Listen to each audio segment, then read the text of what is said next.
At last. I must say I'm disappointed in your progress.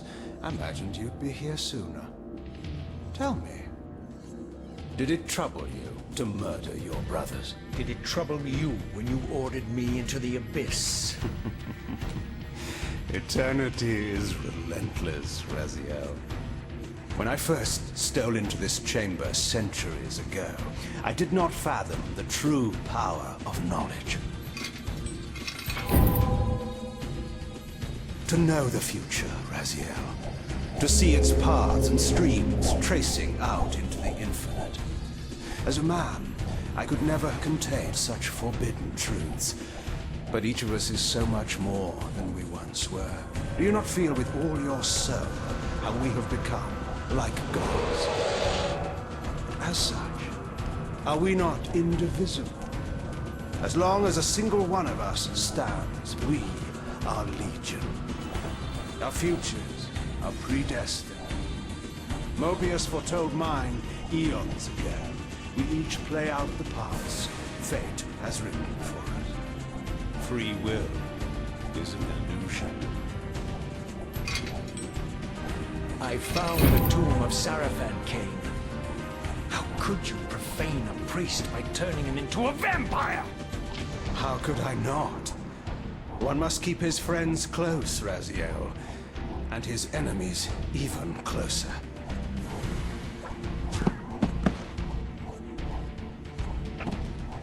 Who better to serve me than those whose passion transcends all notions of good and evil? The Sarafan were saviors, defending Nosgoth from the corruption that we represent. My eyes are open, Kain. I find no nobility in the unlife you rudely forced on my unwilling corpse. You may have uncovered your past, but you know nothing of it. You think the Sarafan were noble, altruistic?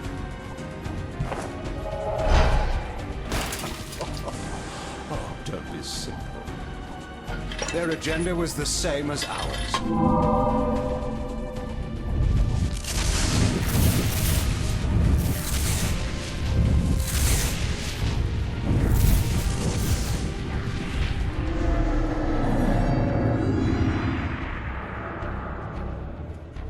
You nearly had me, Raziel.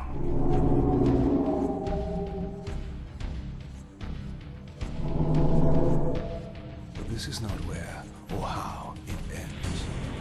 Fate promises more twists before this drama unfolds completely.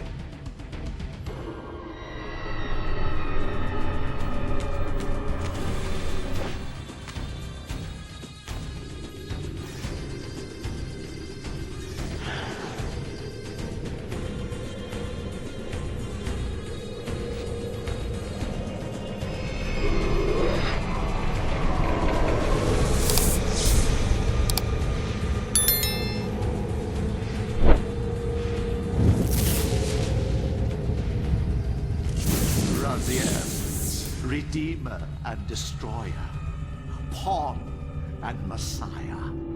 Welcome, time-span soul. Welcome to your destiny.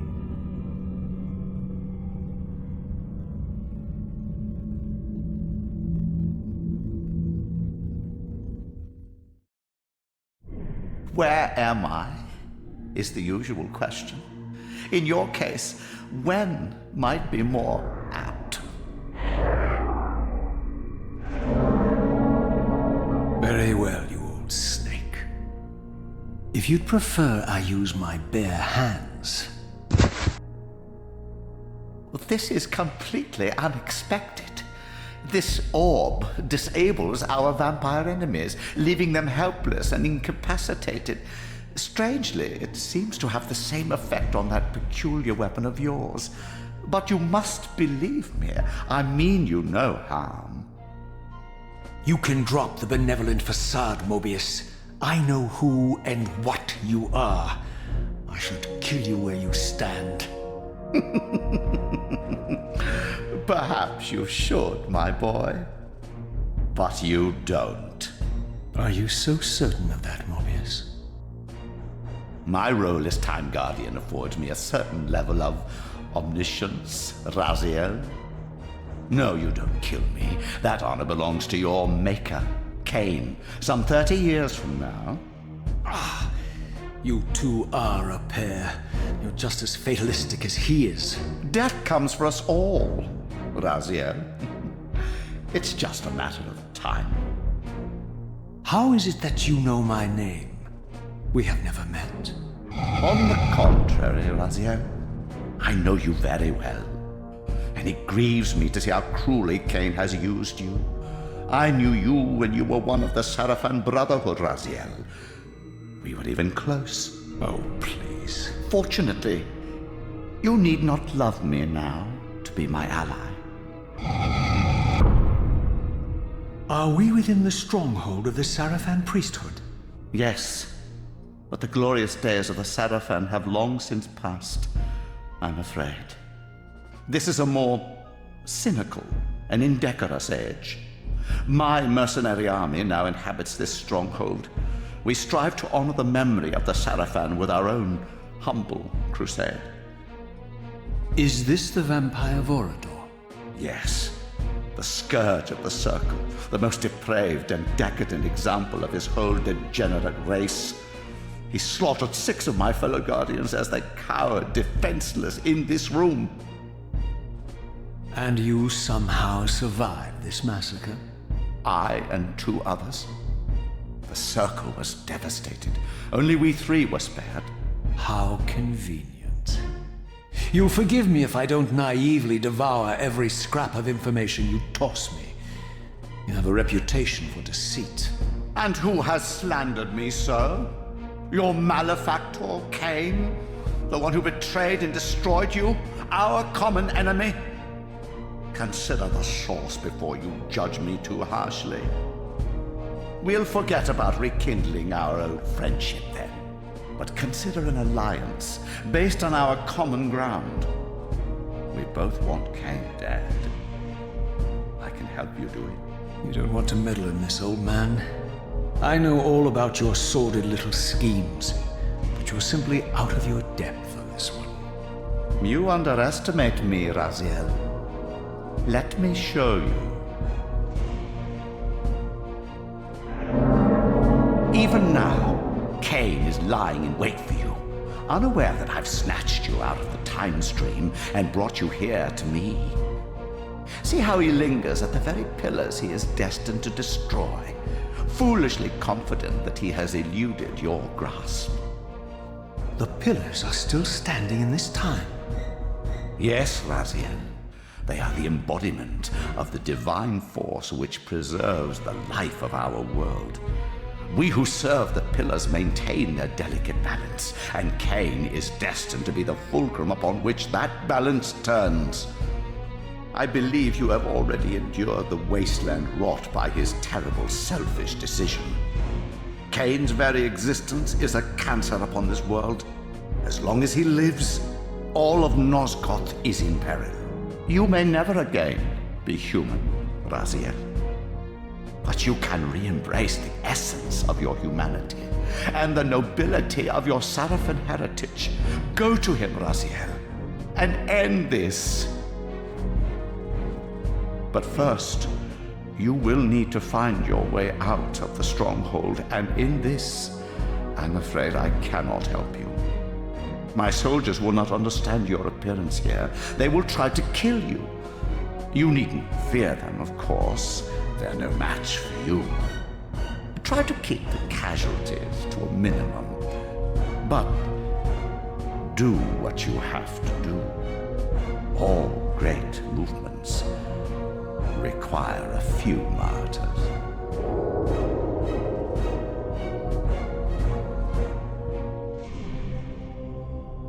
Alone now, I surveyed my surroundings and noticed a second time-streaming chamber. Its entrance identical to the first, but with one distinction. That crystal was significant, but how? I had not yet discovered.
Throughout the stronghold, I discovered evidence of my former nobility and my life as a Sarafan priest.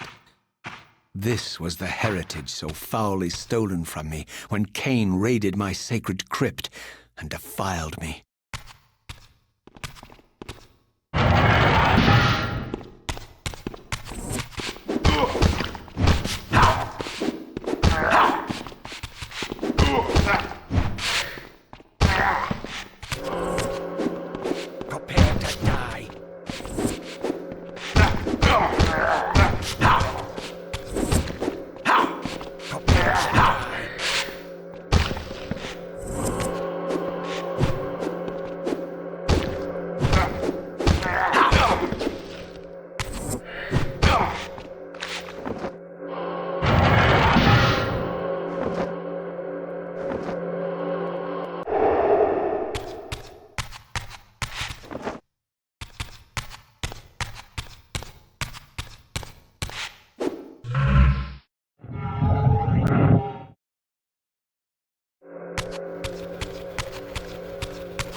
Away from the influence of Mobius's cursed staff, I could feel the strength of the Soul Reaver slowly returning.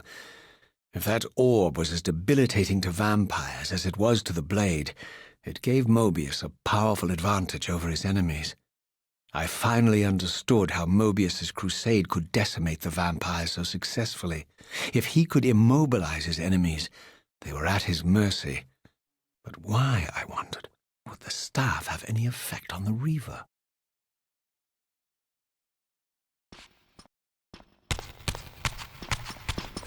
Prepare to die.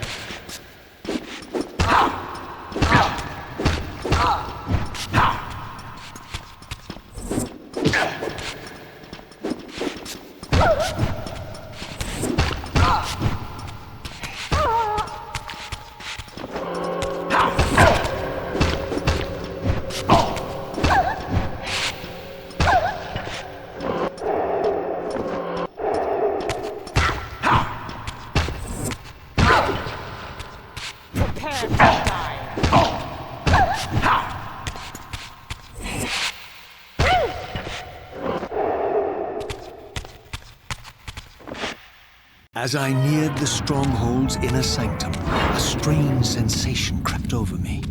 An indescribable feeling of displacement, a sense of vertigo, as reality itself appeared to warp and bend around me.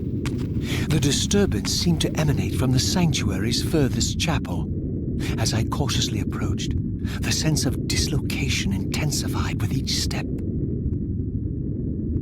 So this was the tomb of the beloved King William the Just, beatified here as the martyr and catalyst of Mobius's crusade.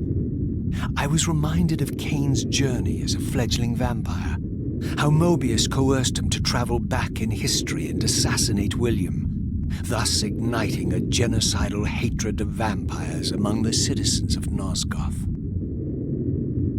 And here I discovered the source of the displacement.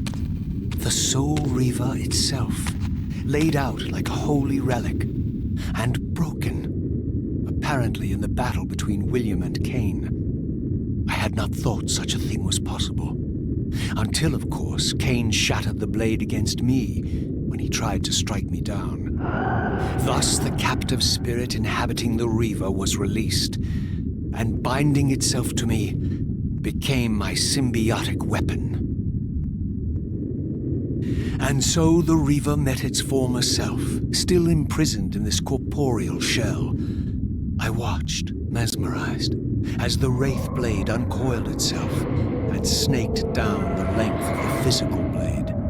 Embracing its twin, its mirror self, the Reaver's long-dormant spirit was now fully aroused, and for the first time, I felt the true presence of this other entity, willful, ravenous, and deranged from thousands of years of imprisonment.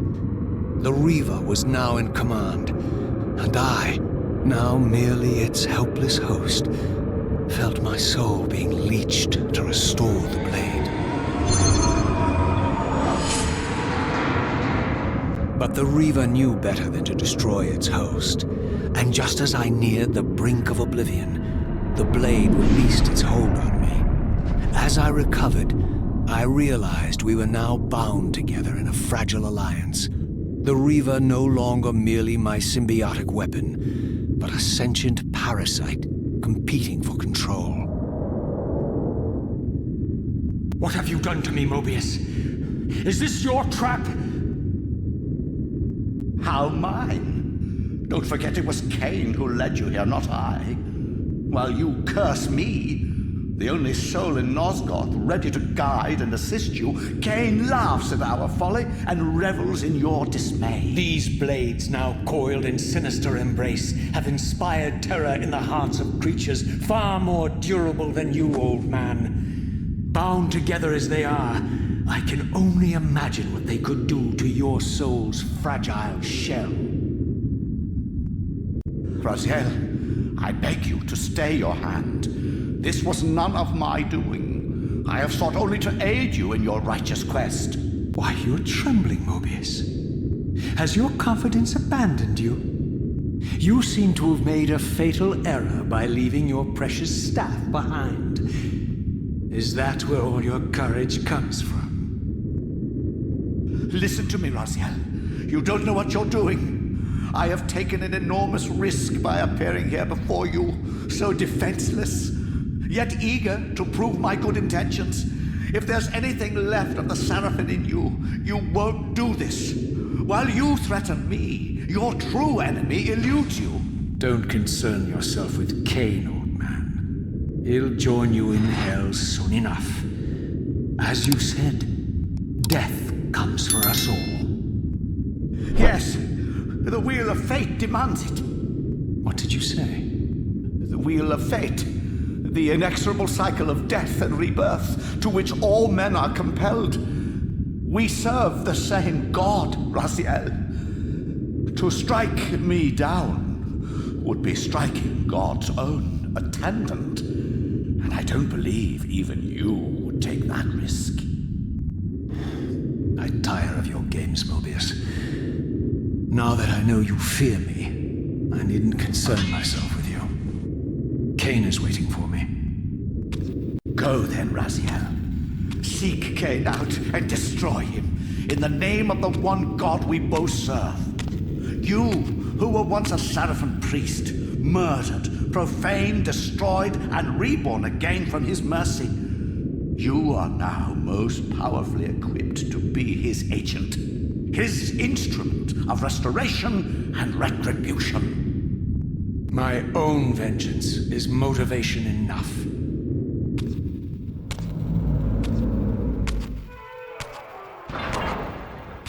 By my soul, you almost had me, my little blue assassin. But that'll be the one and only chance you get. I assure you of that. I could now summon the blade at will, regardless of my strength. But once summoned, the blade's ravenous appetite could not be contained. It devoured the souls of its victims, and if I allowed it to become over-aroused, the Reaver would now turn its hunger on me. So this was the legendary Janos Audron, reputed to have been the most ancient and diabolical vampire to have ever existed. According to folklore, he lived high in the cliffs of Nosgoth's northern mountains and preyed mercilessly on the defenseless villages below. His reign of terror ended when the Seraphim finally hunted him down and tore his throbbing heart from his still-living body. This relic came to be known as the Heart of Darkness, and was supposedly imbued with the power to restore vampiric unlife. The Seraphim therefore guarded it carefully, lest the heart fall into the hands of their enemies. But I wondered, could Janos Audron truly have been as monstrous as depicted here? Or was this merely artistic license by the Seraphim? who sought to lionize themselves by demonizing their darkest enemy.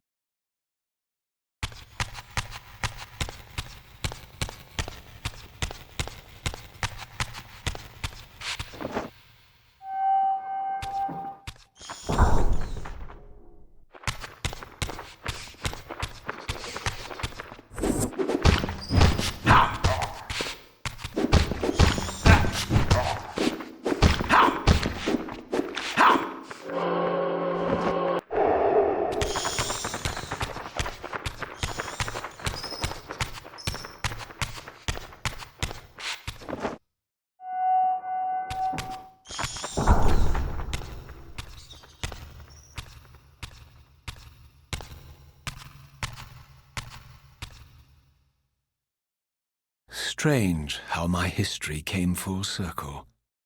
This chapel, I realized, was a memorial to my former Sarafan brethren and myself. All of us martyred here, and then so cruelly profaned by Kain when he imposed his gift on our noble corpses. For the first time, I beheld the image of my Sarafan self, memorialized here among my fallen comrades. It tortured me to see how noble and pure I had been, and what a vile phantasm I had become, and a profound sense of injury, of loss and betrayal welled up in me, so overwhelming I could barely contain it. All I wanted at this moment was to find Kain and destroy him.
I emerged, and for the first time beheld Nosgoth in its former glory. The land overflowed with abundant life and vitality, and I knew with certainty then that the world I had left behind was nothing more than the corpse of Nosgoth, a lifeless husk bled dry by the corruption of Kain's parasitic empire. This was the fragile world Kain sacrificed to preserve his own petty life and ambition, heedless of the profound cost. The sight only deepened my resolve. I sensed that the pillars lay to the northwest. If Kain truly waited to confront me there, I would not disappoint him.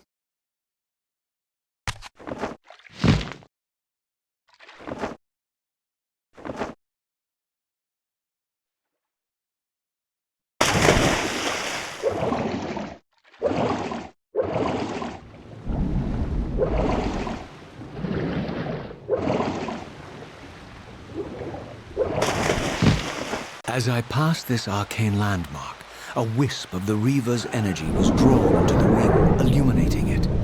This created a beacon of sorts in the spirit world.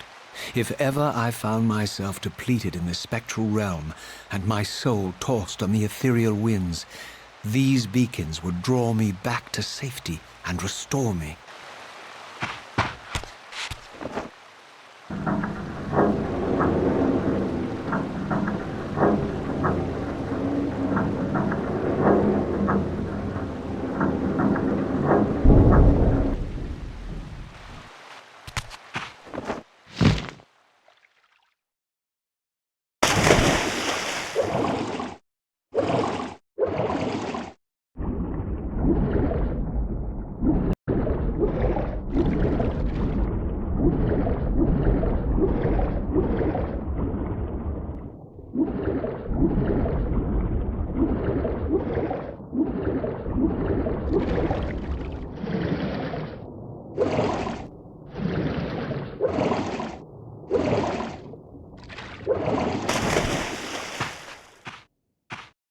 These ancient obelisks were mysteriously attuned to my spiritual essence.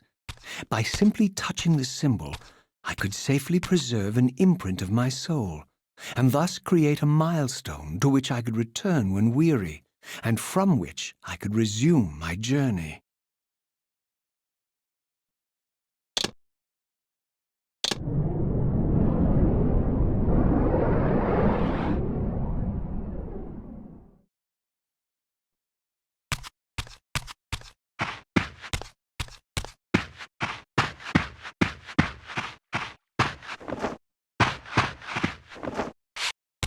While I had only just escaped the stronghold, I sensed that in time my journey would return me full circle to this place. Infiltrating the fortress, however, would be no small feat. The balcony that had provided my escape was now well beyond my reach, leaving this massive gateway as the only means of entry. The gates were sealed, but like the time-streaming chamber I had seen earlier, their operation was undoubtedly linked to that odd crystal mounted above the entrance.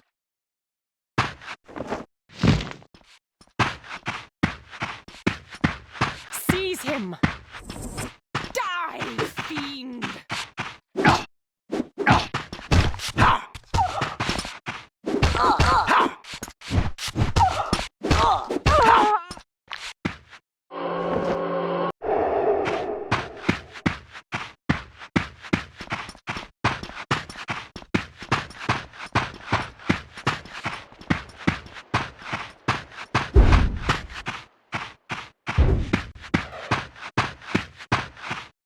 There's another one. Taste my blade, vampire!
These vampires had nothing in common with the deranged jackals I left behind in Kain's derelict empire.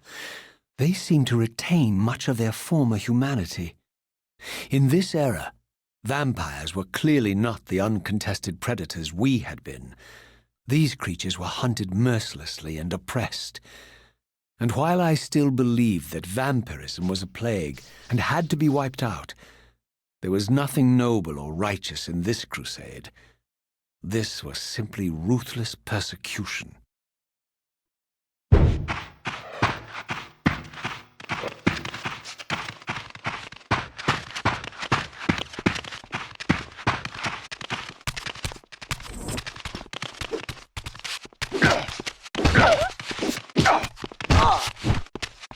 Taste my blade, vampire! Die, fiend!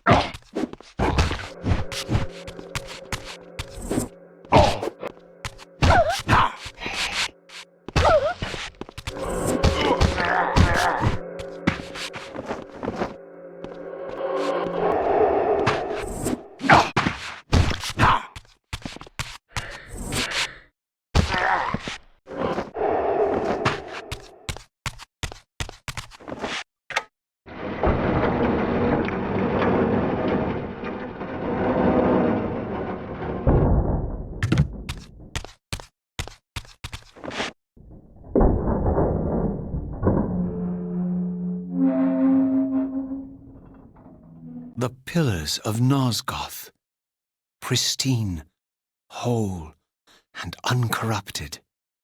I had never beheld them in this undefiled state. Yet something profound and indelible resonated within me at the sight. And there, waiting at the very heart of the pillars, was the canker that was destined to destroy them.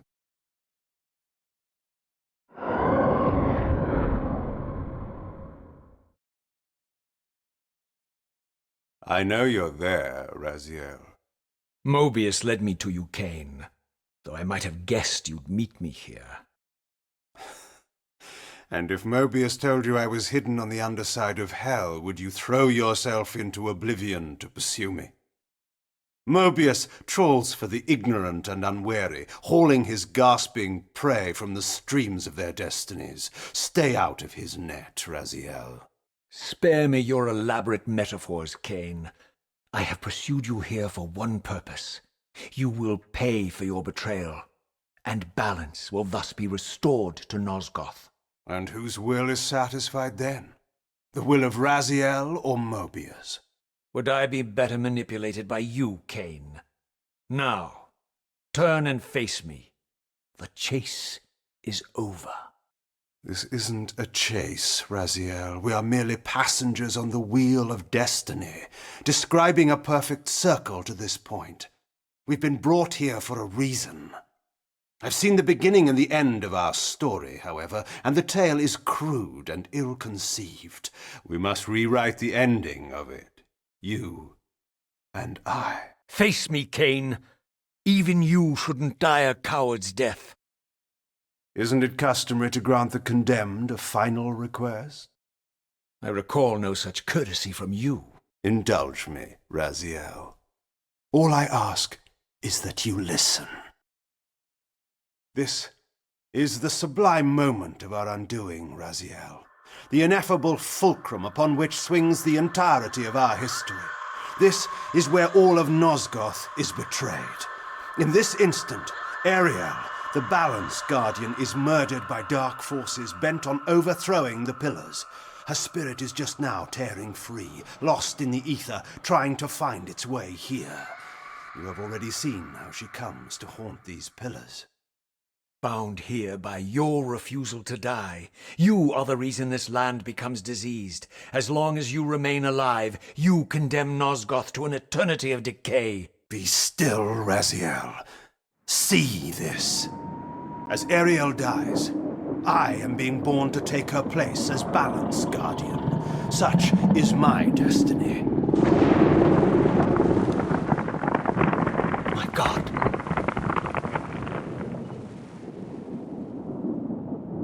At the moment of my first cry, Ariel's beloved, the Guardian Nutraptor, finds her corpse.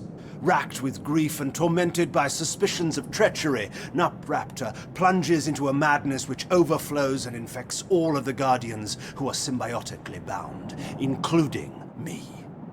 The repercussions of Ariel's assassination were expertly calculated. The entire circle descends into madness, and I am tainted at the moment of my birth, instantly rendered incapable of fulfilling the role destiny has prepared for me. Shall I show you the same mercy you showed the rest of the circle, then? You blithely murdered them to restore their pillars, yet your hand faltered when it came to the final sacrifice. What makes you exempt, Kain? You're merely the last man standing. Why condemn me for simply carrying out what you hadn't the courage to do yourself? Let's drop the moral posturing, shall we? We both know there's no altruism in this pursuit. Your reckless indignation led you here. I counted on it. There's no shame in it, Raziel. Revenge is motivation enough. At least it's honest. Hate me, but do it honestly. 30 years hence, I am presented with a dilemma. Let's call it a two-sided coin. If the coin falls one way, I sacrifice myself and thus restore the pillars. But as the last surviving vampire in Nosgoth, this would mean the annihilation of our species. Mobius made sure of that. If the coin lands on the reverse, I refuse the sacrifice and thus doom the pillars to an eternity of collapse. Either way, The game is rigged. We agree, then, that the pillars are crucial and must be restored. Yes, Raziel. And that's why we've come full circle to this place. So after all this, you make my case for me. To end this stalemate, you must die so that new guardians can be born. The pillars don't belong to them, Raziel. They belong to us. Your arrogance is boundless, Kain. There's a third option. A monumental secret hidden in your very presence here. But it's a secret you have to discover for yourself. Unearth your destiny, Raziel. It's all laid out for you here. You said it yourself, Kain.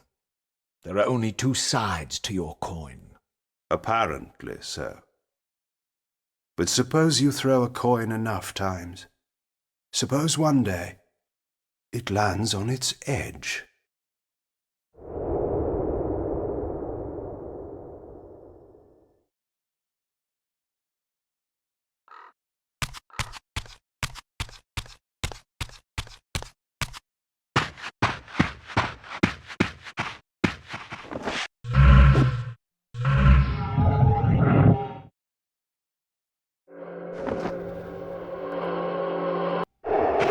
I didn't know what impulse stayed my hand, why I had so willingly allowed Kain to escape me when I had pursued him for so long.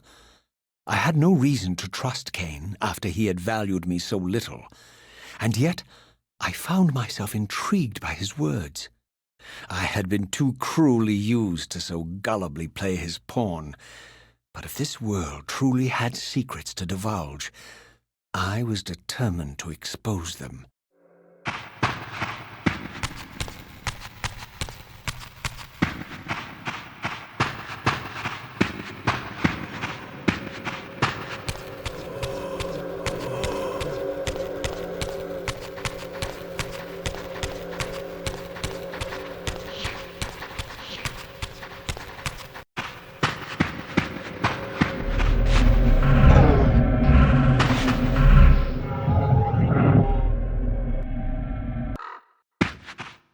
From the moment of my arrival, I had the constant and palpable sensation of being watched. Someone, it seemed, was keenly interested in my presence here.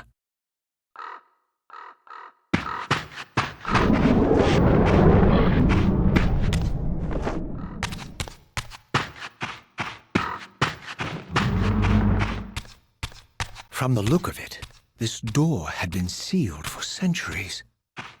I began to realize it was no mere coincidence that I found myself standing here, beneath this winged figure with blue skin and cloven hands so like my own, and bearing this unique key.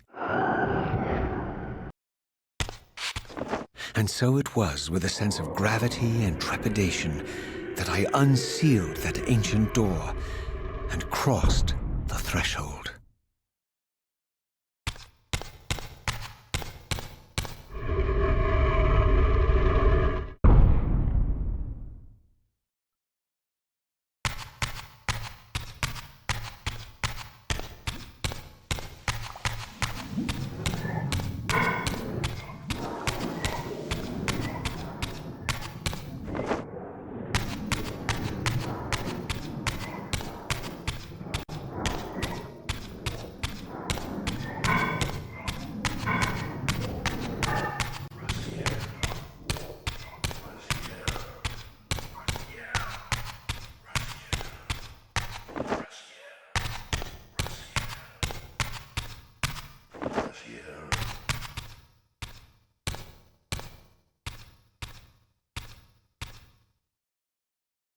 As I entered the chamber, I sensed that it had been sealed for hundreds, perhaps thousands of years.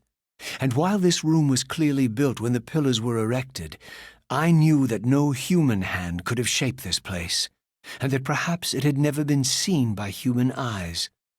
The surrounding murals depicted a winged race, their features so like my own, but beautiful, where mine were grotesque, and angelic, while mine were demonic. I tried to decipher these images. A great war, but with combatants like none I had ever seen. The pillars raised by this winged race, who thus defeated their adversaries. The winged beings again, writhing in agony, apparently afflicted with the same bloodthirst I had so recently suffered. And throughout the chamber, inscribed everywhere, images of the Reaver itself. Was this what Kain had urged me to discover? I wondered. Lies, Raziel.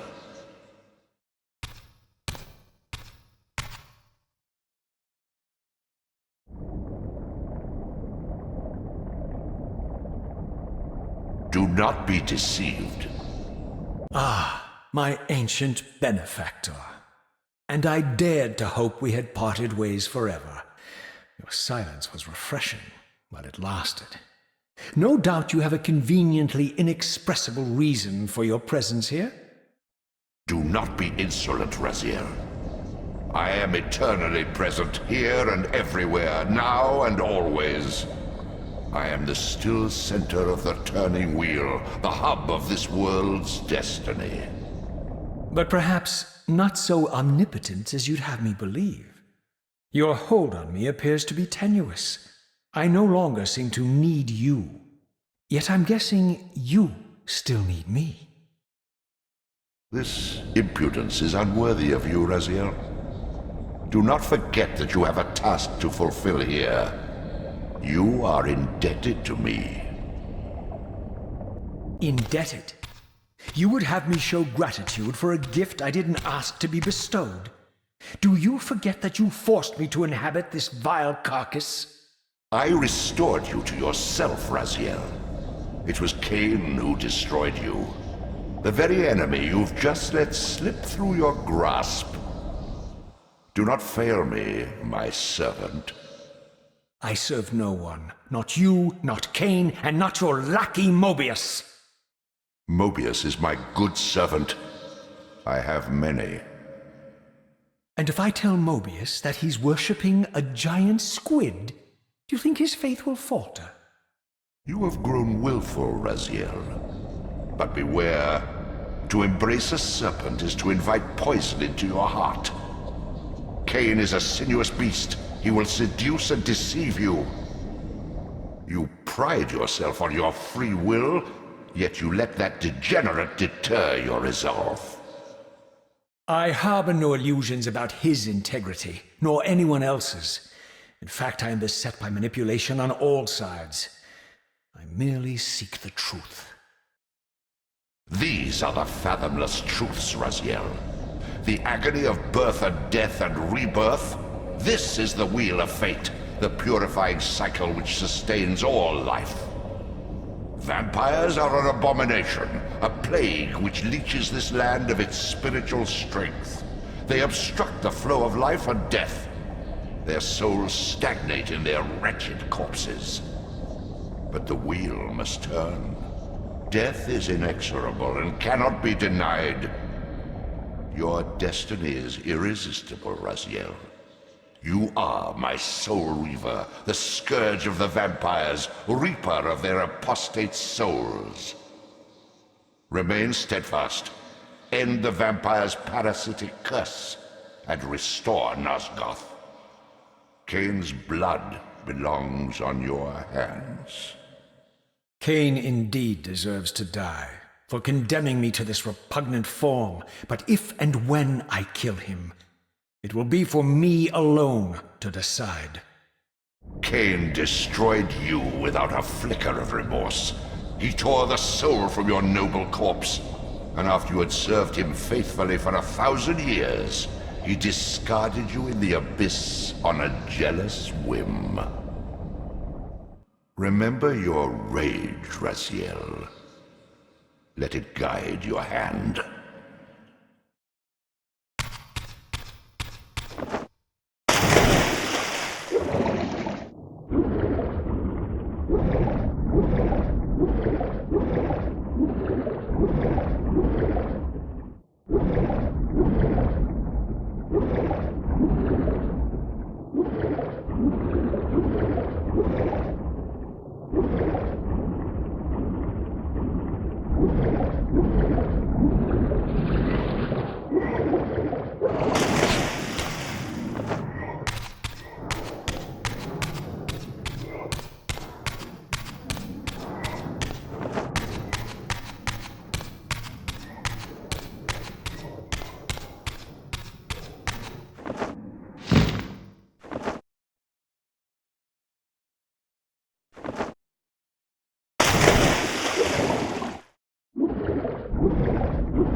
I surfaced into a very different landscape. The daylight barely penetrated the dense canopy of this forest. Here I discovered an ancient ruin, unmistakably one of Mobius's time-streaming chambers, but long ago sealed and abandoned to the encroaching swamp. I didn't currently possess the means to break this seal, but I thought in time that I might.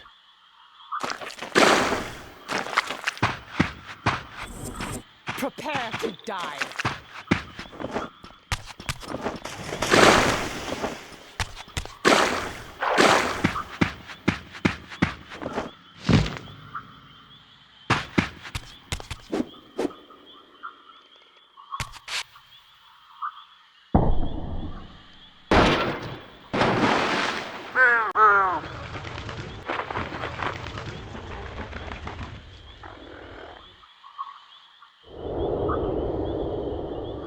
So, my lurking observer was exposed.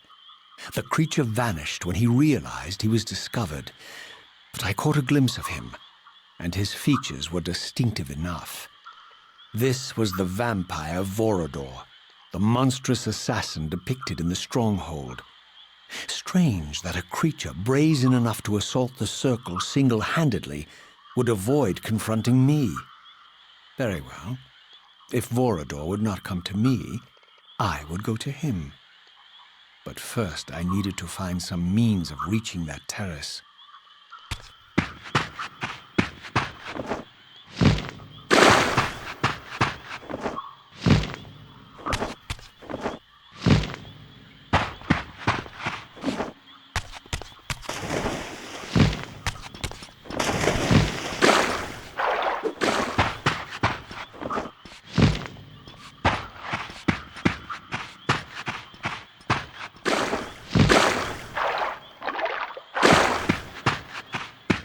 Taste my blade, vampire!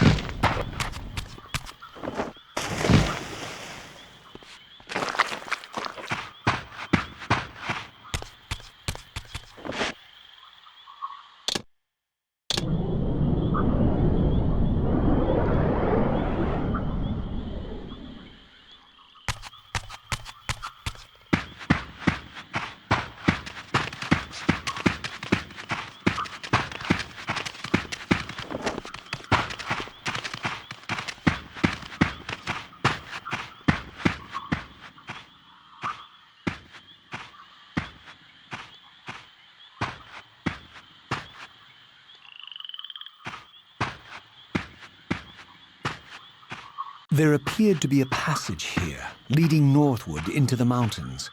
The opening, however, was obstructed and too high for me to reach. Perhaps later I would find the means to bypass these obstacles.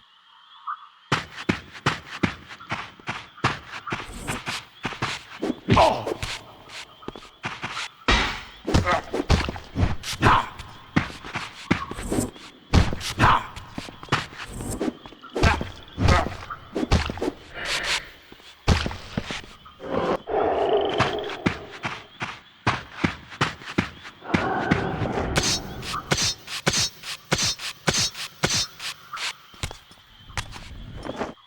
Get it!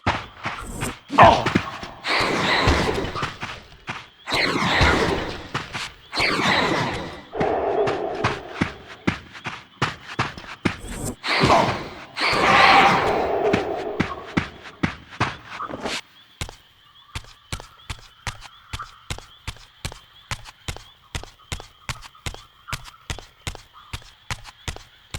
My lurking friend was nowhere to be seen. But I found these ruins even more intriguing. I recognized these arcane symbols from the chamber beneath the pillars, and realized that this shrine, too, was sealed to all but the bearer of the Reaver.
Throughout this ancient shrine, murals depicted the winged race and the apocalyptic war against their mysterious and equally inhuman adversaries.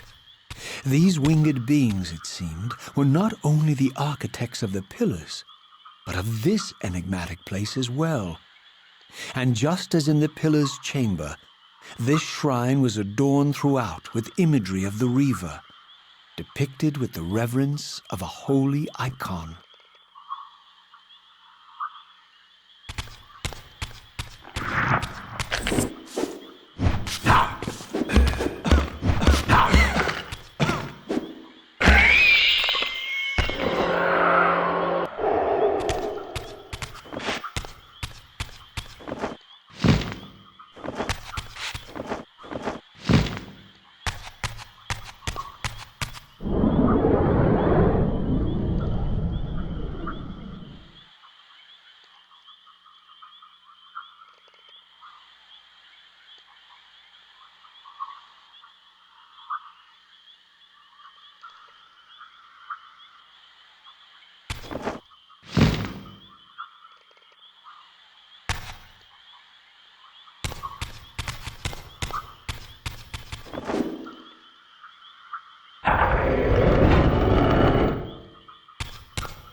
As I neared the altar, I suddenly felt the Reaver quickening of its own volition.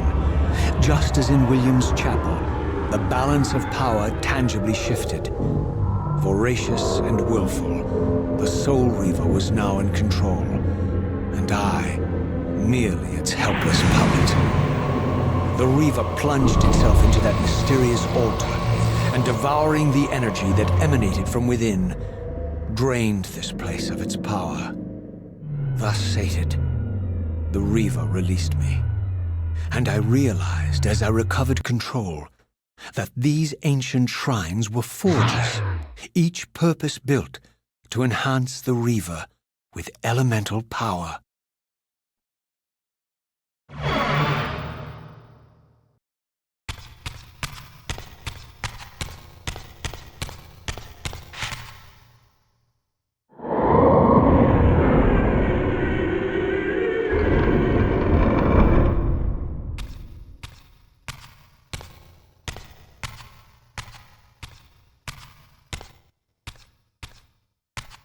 Now I understood the purpose of the mysterious basins I had seen throughout my journey. They were elemental fonts, each attuned to a fundamental essence. When I forged the blade, every font in Nosgoth with the same elemental attunement was simultaneously quickened. The Reaver's enhancements were never permanent, but these fonts enabled me to re-imbue the blade by bathing it in the elemental energy distilled therein.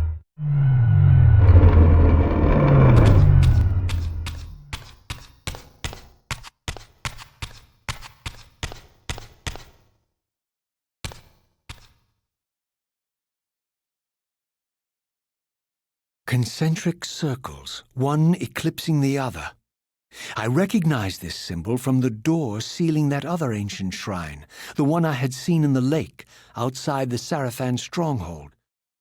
Perhaps now, armed as I was with the elemental power of darkness, I could return and gain entry.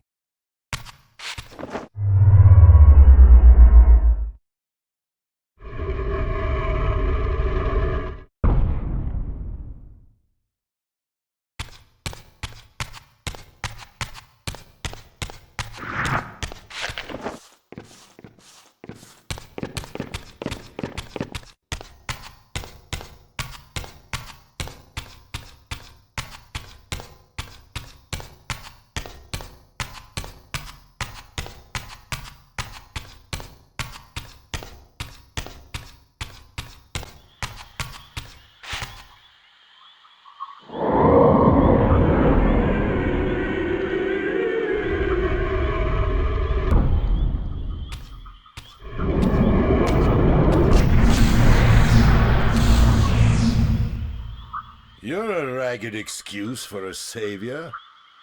Vorador. I see my reputation precedes me. It does. All good, I hope? I've been watching you since you emerged from that accursed stronghold. Strange that your arrival coincides with the corruption of the Pillars. But I'm wondering, are you the catalyst of these events? Or the answer to them? I don't know what you mean. I will speak plainly, then. I distrust your origin, stranger. Seeing you crawl from the putrid depths of Mobius's keep makes me question your purpose here. And what should I make of your appearance? Not human, clearly, and more demon than vampire. And the Pillars. It is no mere coincidence that your arrival in that clearing heralded the Pillars' decay. And so I ask you plainly, are you the instrument of the Pillars' destruction or their salvation? Neither. Very well. Let us look at the other side of the coin. I have followed your journey and watched as you blithely unlocked secrets that have been sealed and forbidden for thousands of years. The path you have been treading is open to only one being. You don't know what you are, do you? I have been many things. If you find me ignorant, enlighten me. What's the point? This world is beyond redemption. Let the human cattle have it. I would expect better than meek capitulation from you. Centuries of persecution have taught me well.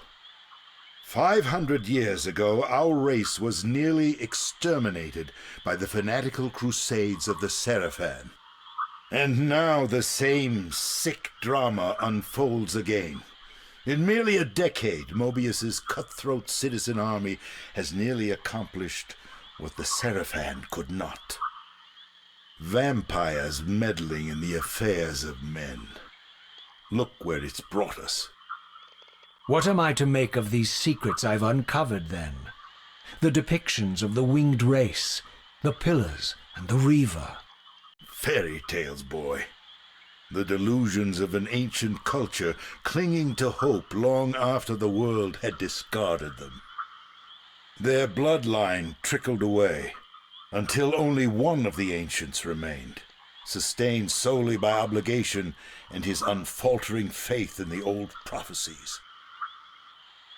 But you see, even if you are who you appear to be, it no longer matters. You're simply too late. Janos Audron, the Reaver Guardian, the last of the ancients, and my maker, was murdered by the Seraphan nearly 5 centuries ago. He alone would have the answers you seek, but his secrets died with him. I don't know how you've come even this far without his guidance, or without the Reaver, stolen these 500 years ago by the Seraphan. I'm afraid, my friend, that you and all of us are out of luck. I had no less reason to trust Vorador than anyone else I had met. In fact, the ancient vampire was the most forthright being I had encountered thus far. If Janos Audron was the key to all this, then I would find him, and Mobius's time-streaming device would provide me passage. But first, I had to find a way back into the stronghold, and I suspected I would find the means within the lake's mysterious shrine.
Ah, my wayward child returns.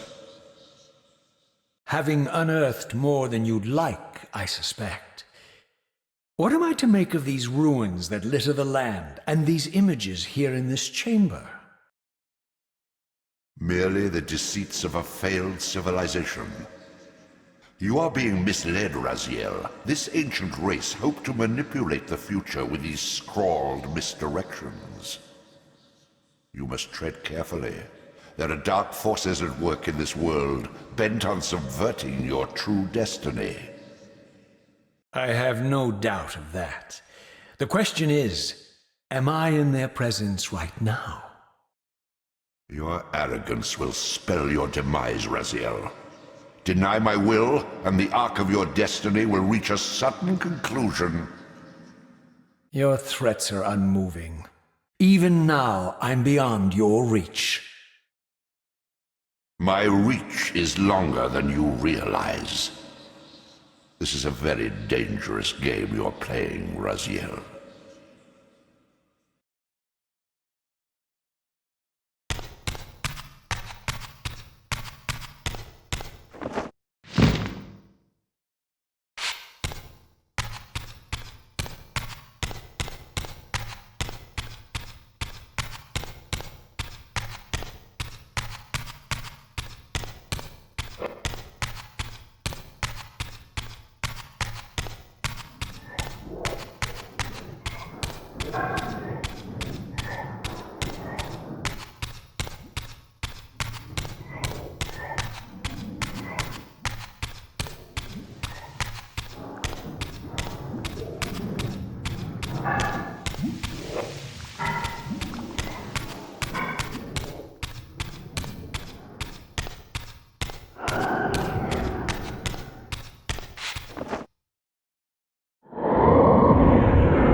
Here it comes!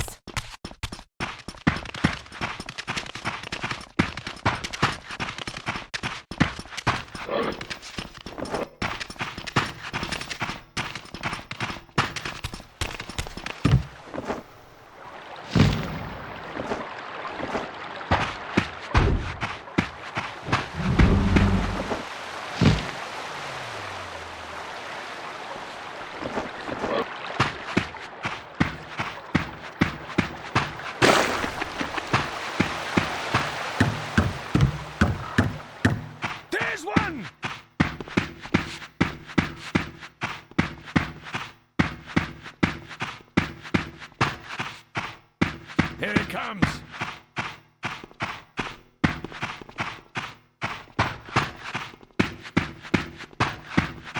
Seize him!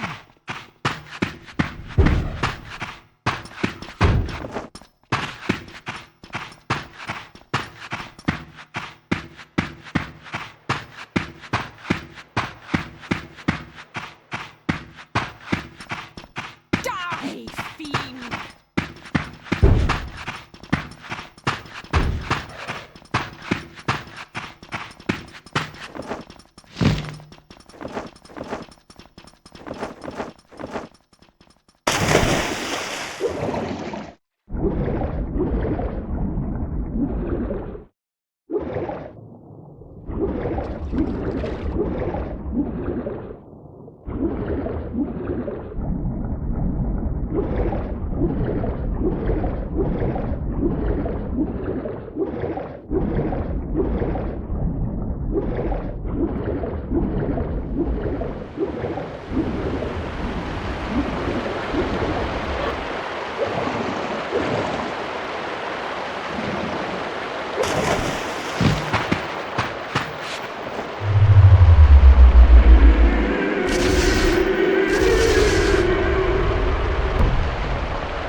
These murals left no room for doubt. These winged creatures were indeed the architects of the pillars. And while the images were difficult to decipher, the pillars appeared to banish or diminish their enemies somehow.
I plunged the Reaver into the forge and imbued the blade with the elemental power of light.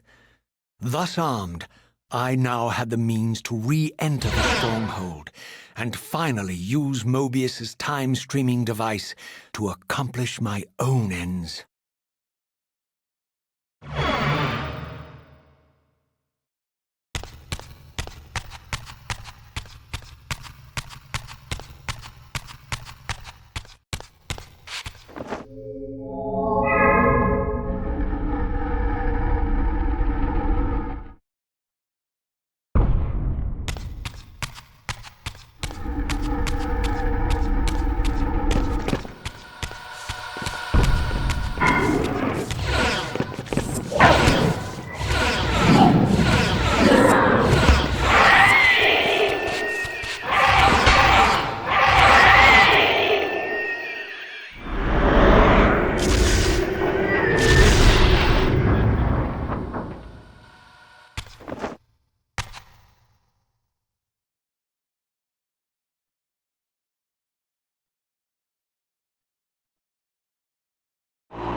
There's another one.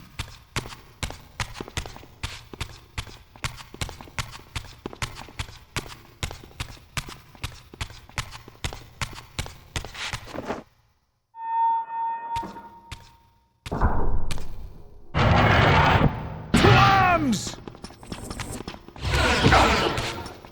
Die, fiend!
Show yourself, Kain. Here, Raziel. Everything is decided here. You cannot comprehend the magnitude, the rapture and the tragedy of this moment. And yet you must, if Nosgoth is to be dragged from the wreckage of its damnation. I understand only this, Kain. That you and Mobius have impelled me to this moment simply means I can trust neither of you. I don't know who's pulling the strings, but it no longer matters, because I'm cutting them. I set my own course from here. If it were only that simple. Your fatalism is tiresome, Kain. And profoundly ingrained, Raziel. You must understand, our presence here doesn't alter history. You and I meet here because we are compelled to. We have always met here. History is irredeemable. Drop a stone into a rushing river. The current simply courses around it and flows on as if the obstruction were never there. You and I are pebbles, Raziel, and have even less hope of disrupting the time stream. The continuum of history is simply too strong, too resilient. Except, then how do we explain William here? The beloved boy king turned tyrant. In my youth, I witnessed William's rise to power and his transformation into the nemesis who laid waste to Nosgoth. Keep your distance, Kain. Years later, I stumble upon a chance to journey back in history, unaware that the entire affair has been carefully orchestrated by Mobius.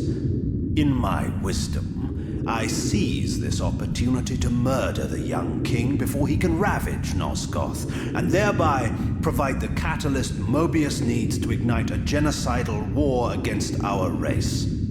I warn you, no further. This one reckless act unravels the skein of history. The nemesis never becomes the nemesis. William dies a martyred saint, I, the vampire assassin, become the author of my own species' extinction, and Mobius profits from it all.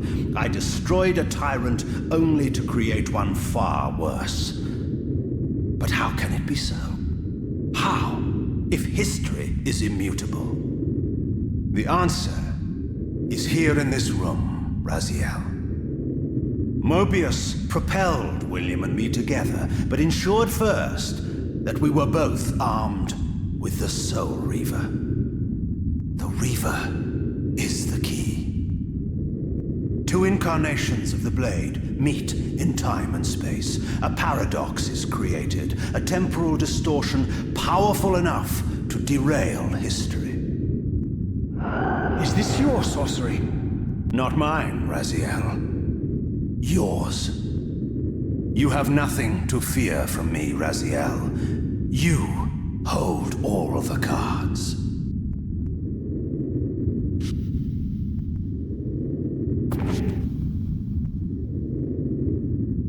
Then perhaps I should test your sincerity.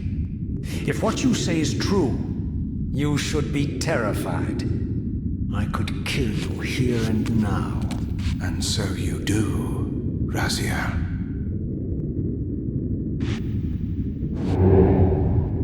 What's happening? We're hurtling towards our destinies, Raziel. What you feel is the pull of history rushing to meet us. This is where history and destiny collide. If you truly believe in free will, Raziel, now is the time to prove it. Kill me now, and we both become pawns of history, dragged down the path of an artificial destiny. I was ordained to assume the role of Balance Guardian in Nosgoth, while you were destined to be its savior. But the map of my fate was redrawn by Mobius, and so in turn was yours. This is madness! Fight it, Raziel. This moment does not have to be an ending. It can become a prelude. I can't. You can, Raziel. Look inside and see that it is so. You have the power to reshape our inevitable futures.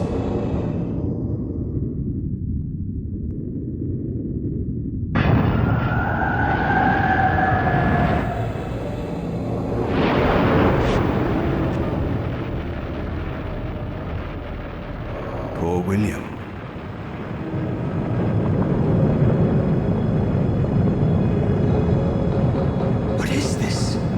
History abhors a paradox, Raziel. Even now, the time stream strains to divert itself, finding its old course blocked by your refusal to destroy me. The future is reshuffling itself to accommodate your monumental decision. This is where we restore ourselves, Raziel, and reclaim our intended destinies. It may yet be possible for me to assume my role as Balance Guardian and return the pillars to their rightful inheritors. To the vampires. And this is the destiny you have urged me to discover. I don't know what game you and Mobius are playing, Kain, but I refuse to be your pawn. Unlike you, I still revere whatever shred of humanity I've managed to preserve. You will not use me as the instrument of your messianic delusions. Very well, Raziel. I'll not ask you to trust me. Your truths are for you to discover alone. Humble words for one who presumes to teach me a lesson at every turn. Then continue your journey and learn your own lessons, Raziel. Remember, Mobius led you here, but you walk away unfettered. A champion of free will and conqueror of false histories. There is much more for you to unearth, if you have the heart for the truth and the will to see it.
Get it!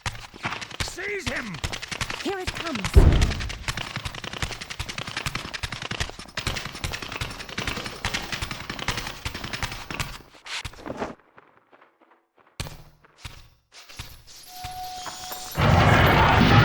Seize him!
Ah, yes.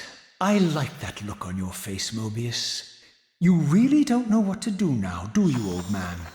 Here you are, caught without your damned staff, and I suspect things aren't progressing quite as you'd hoped. You're not used to the fly turning to confront you in your web, are you? Kain's devious influence has poisoned your mind, Raziel. Now you see betrayal everywhere, even in your closest allies. We were never allies, Mobius. Conspirators, perhaps. Briefly. Why did you not kill Kain when you had the chance? He was at your mercy. Precisely. I had a choice, and I chose mercy. And now I know your sordid little secret. The significance of that displacement I felt when the two Reavers came together. Strangely enough, I was enlightened by the devious Kain, not by you. In fact, I've learned much more than you counted on. I understand now how you've tried to manipulate all of history for your own personal gain. But now all your little schemes are whirling in ruin around you, aren't they? All because I chose to exert my will for once, rather than obey the demands of sorcerers and spirits and demons, all singing the same tiresome refrain, "Kill Kain." I'm setting my own path from here, Mobius. I intend to discover the truth behind all of this. But you condemn us all with this impetuous act. Hardly impetuous. It took all the will I could muster. Has my refusal to kill Kain reshuffled your carefully stacked deck of cards? You really think that you're exercising your free will, Raziel? You're simply Kain's servant. I do not serve Kain. I merely did not kill him. Raziel, do not forget your purpose here. You are destined to be the savior of Nosgoth. Oh, I'm sick of hearing that particular phrase. As for saving Nosgoth, so far I see precious little reason to bother. And I'll choose my own purpose from here on out, Time Streamer. Right now, I choose to manipulate you for a change. Go. In there. What are you doing? Come, Mobius. You're a cunning serpent. You'll piece it together, I imagine.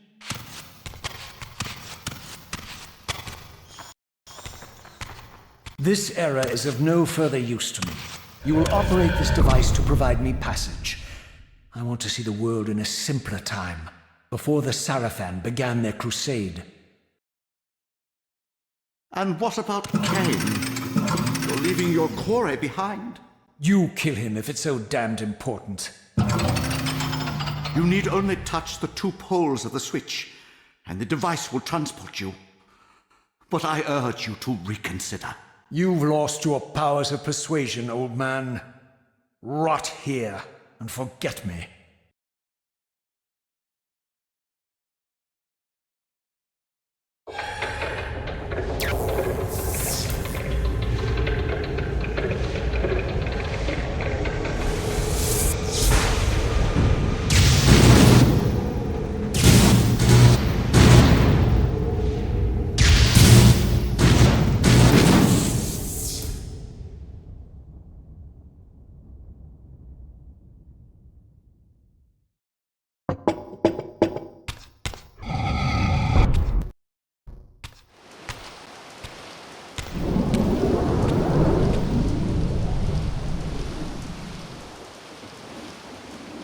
Even as I emerged from that infernal time-streaming chamber, I suspected treachery.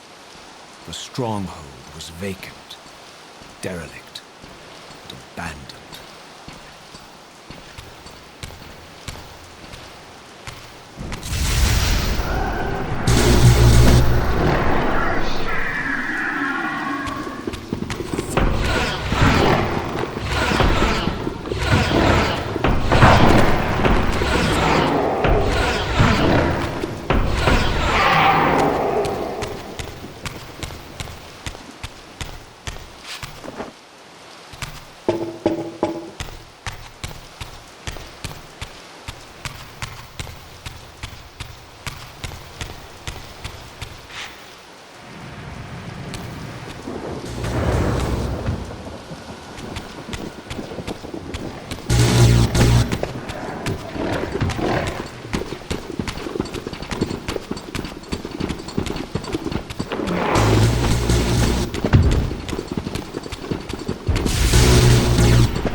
If I had any doubts about the era I now occupied, this grotesque tableau certainly eliminated them. For here was Mobius, long since murdered by Kain, lionized and beatified as the martyred leader of his bloodthirsty crusade. And if I required further evidence, I needed only to behold the gruesome trophy Mobius held aloft. A severed head of Vorador, the final triumphant kill of Mobius's cutthroat mob. His execution marked the annihilation of the vampires. Far from channeling me into Nosgoth's past, Mobius had propelled me over a century into its ghastly future.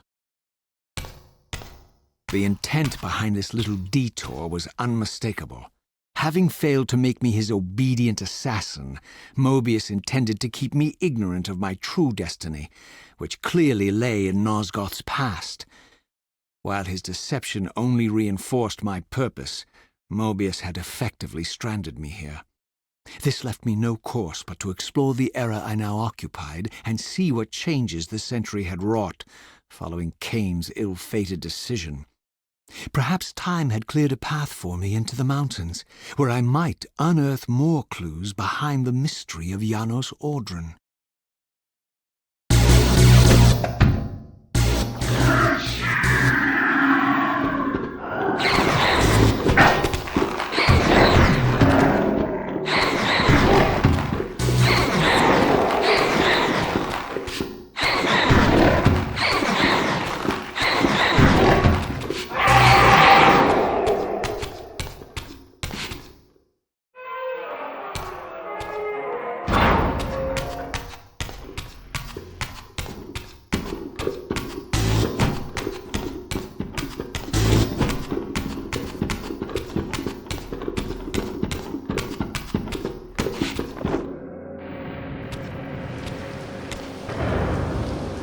Raziel.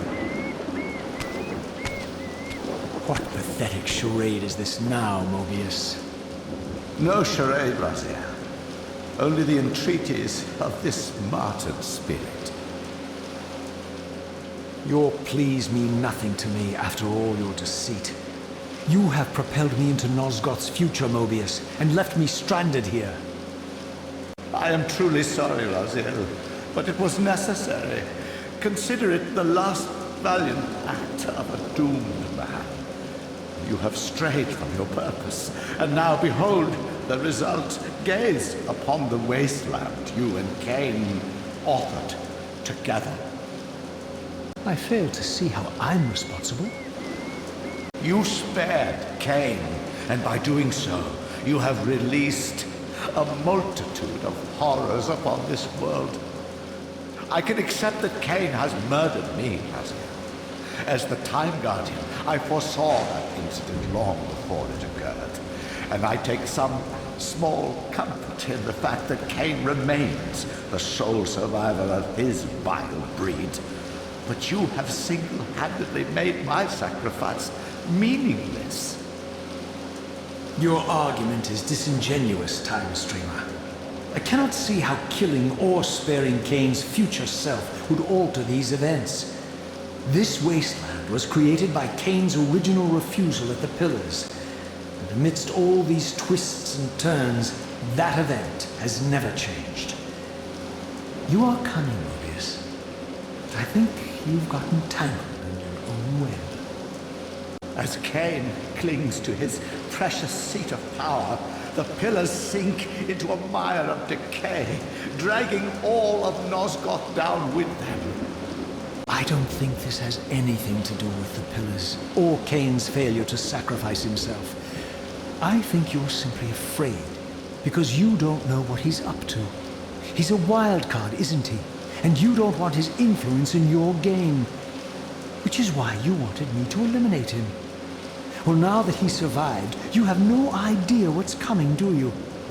Maybe, for the first time in your entire life, you're terrified that he may have truly found a third option out of the dilemma you orchestrated for him. Kain's lies have addled your mind. Leave this place and trouble my spirit no more. If you even are a spirit, you've forgotten. I have a way to tell for sure. If you're willing to risk it. I didn't think so. Either way, you lose.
These were the pillars so familiar to my blighted eyes. But now that I had begun to learn their true significance, I regarded the pillars' destruction with a new, enlightened sense of horror. And I questioned now whether Kain's simple refusal, his mere ambition, could truly have caused such devastation. I felt that some darker influence was at work here. As I approached, I discerned the spirit of Ariel, bound here now for more than a century. Forever am I bound, hope abandoned, my spirit tethered to this place. What destroyed the circle could not touch me, for I was newly dead and beyond harm's reach. I alone was spared the descent into madness, and Kain alone was spared the pain of death. When Napraptor's poison seized Kain even in the safety of the womb, much more than just his destiny was lost. All of Nosgoth lost balance. Consider us now, both of us less than we once were. I, pure but insubstantial, and Kain, terribly real, but corrupted. Your imprisonment here has deranged you, Spirit. You fixate on Kain because you believe he is the tether that binds you here.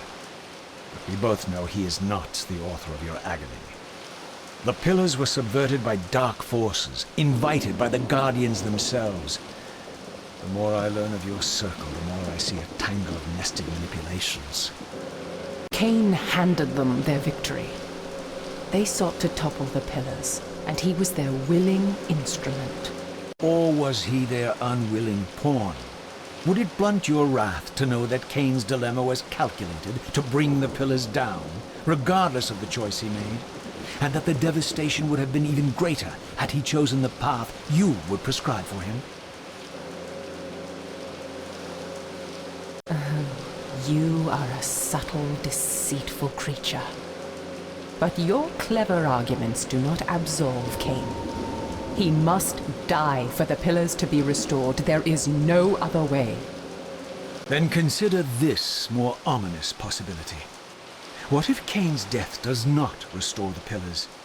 Consider that it may simply be too late, that this world may be beyond redemption, and that you may be bound here eternally.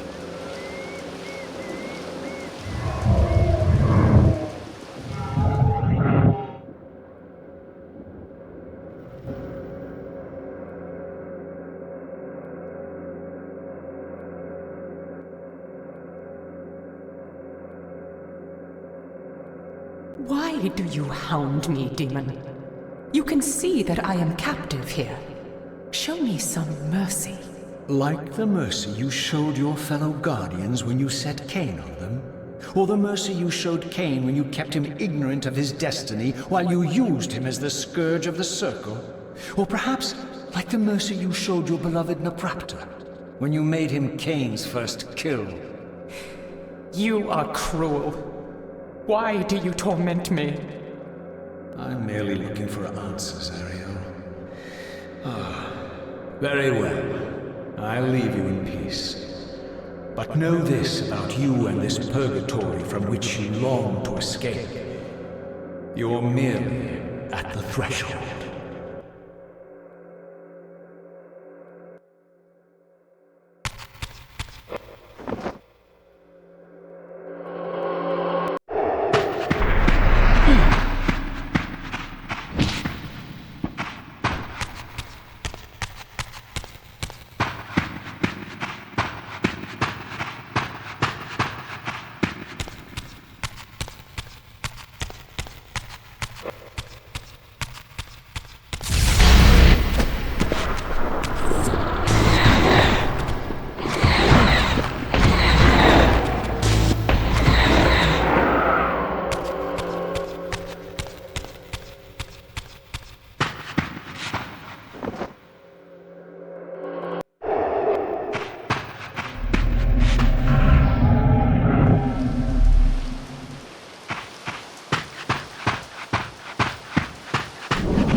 Raziel, the failed assassin. You had Kain at your mercy, but lacked the courage to fulfill the act. And now you see the wasteland wrought by the tyrant's hand, by his selfish decision to preserve his own life, even when it meant sacrificing the whole world. This is the fate of Nosgoth, as long as Kain remains alive. An ironic condemnation, given this guilty scene. One would think you'd torn down the pillars single-handedly. What are you trying to obliterate as you drag your loathsome body through this chamber? And why, as Nosgoth descends into madness and misery, do you appear to thrive? Things in this world, I am learning, are rarely what they seem.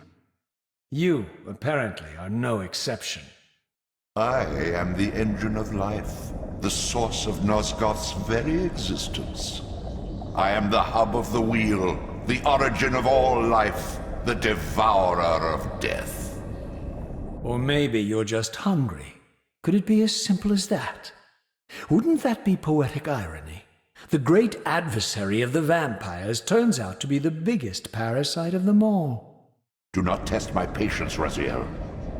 I made you, and I will unmake you if I become so inclined. As your agent, I am beyond death. There are fates worse than death, Raziel. Oh, I see you now as you truly are. A cancer, a spooling parasite burrowed deep in the heart of this world. Go now. Play out your pitiful rebellion and take your place among the destroyed, the used, and the damned. But know this, you are mine for eternity. You have always been, and will always be, my soul Reaver.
The passage of time had indeed cleared my way forward, enabling me to explore the northern mountains of Nosgoth. I was anxious to discover if some evidence of Janos Audrun's existence might still remain.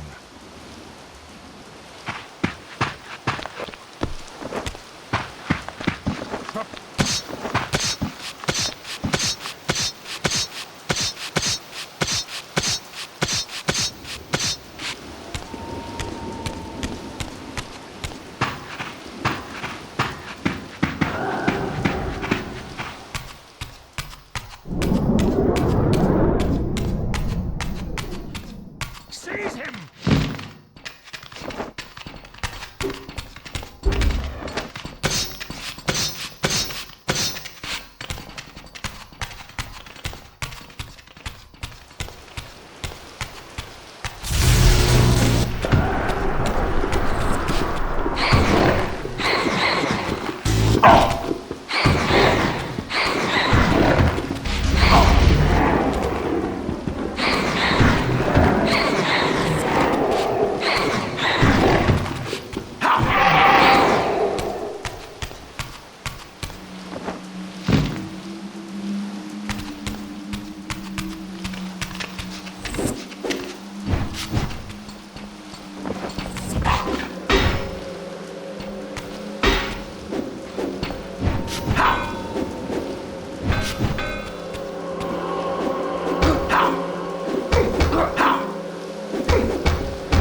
Here I discovered the quaint hamlet of Ustenheim, now long abandoned and collapsing into ruin.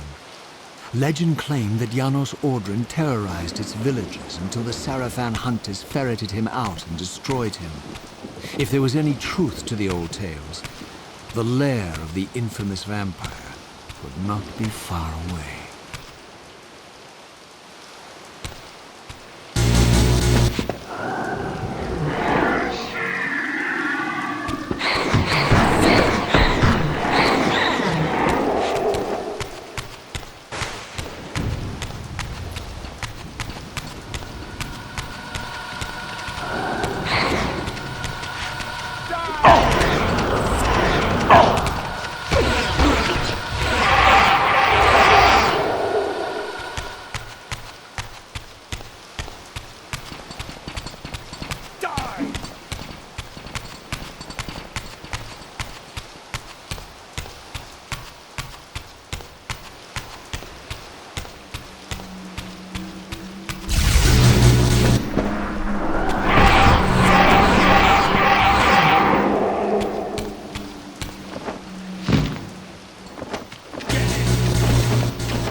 This edifice was clearly not crafted by human architects. As the figure beneath the balcony silently attested, these were the Ares of winged beings. Undoubtedly, I stood before the mountain refuge of the legendary Janos Ordren, but the entire sanctuary lay in ruin, collapsed under the force of some ancient cataclysm. As I suspected, the Time Streamer's deception ensured that I was centuries too late to unearth anything of consequence here. With nothing behind me but the wasteland I had traversed, I resolved to press on and explore these canyons further. Oh no. Every time you turn up, something monumental and terrible happens. I don't think I have the stomach for it. No drama this time, Raziel. You are persistent, crossing time like this to follow me. Still waiting for that coin of yours to land on its edge. I'm biding my time. I see that Mobius has played a little trick on you. Yes. He clearly doesn't want me to meet this Janos Ordren. Perhaps. Or maybe he merely hoped that it would harden your heart against me, to see this wasteland which I single-handedly orphaned. My heart doesn't need hardening, Kain. If I even suspected that destroying you would make any difference, I would do it this instant. I knew you'd see through them, Raziel. Janos is indeed the key to your destiny, but you'll need to find your own way back into Nosgoth's past. Make no mistake, though, Raziel. You and I are now in great danger. We are irritants here. Malevolent forces are being marshaled to eliminate us. You talk as though we're allies. Regardless of your sentiments, Raziel, in their eyes, we are. Well, they're certainly trying to eliminate you, Kain. There can be no doubt of that. I am assaulted relentlessly with demands for your demise. Whatever it is that you're plotting, they're scared to death of you. As for me, I suspect they made a grave error when they allowed my unique resurrection. I don't think they know how to destroy me. You mustn't underestimate them, Raziel. And who exactly is this diabolical they to which we keep referring? If there's some grand conspiracy going on, the right hand doesn't appear to know what the left is doing. Even Mobius seems to be caught out at every turn. Mobius is a puppet, Raziel. Haven't you realized that yet? That's the sweetest irony in all of this. Nosgoth, great manipulator, is their plaything. But the ones pulling the strings haven't shown their faces yet. They don't like us unwriting their carefully choreographed history, though, do they? You must understand, Raziel, we haven't unwritten history, we've merely rewritten it. The future flows around our petty actions, finding the path of least resistance, while admitting only the slightest alterations. This is the reshuffling you felt when you refused to kill me. And remember, Raziel, we are irritants in this regard as well. History will not allow the introduction of a paradox. And if events cannot be reshuffled to accommodate the change? It is the irritant who's expelled. Bear in mind that this may be exactly the outcome our enemies are trying to provoke. We must tread very carefully.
The scenes I discovered here were unambiguous.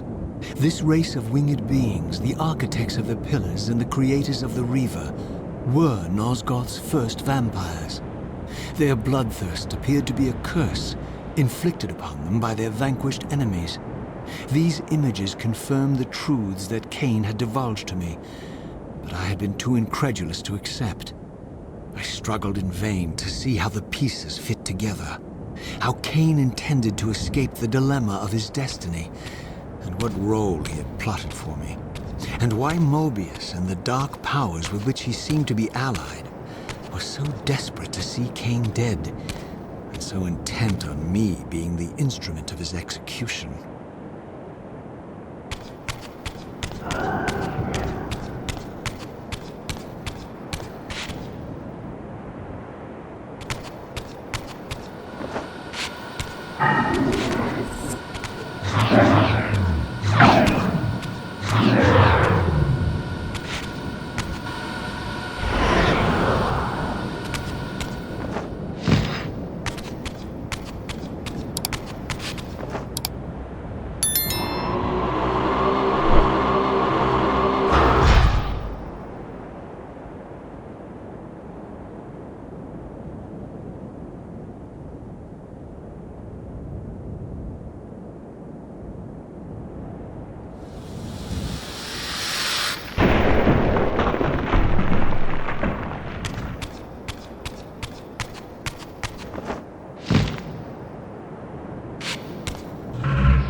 As the Reaver drained the forge of its vital energy, the tempest receded.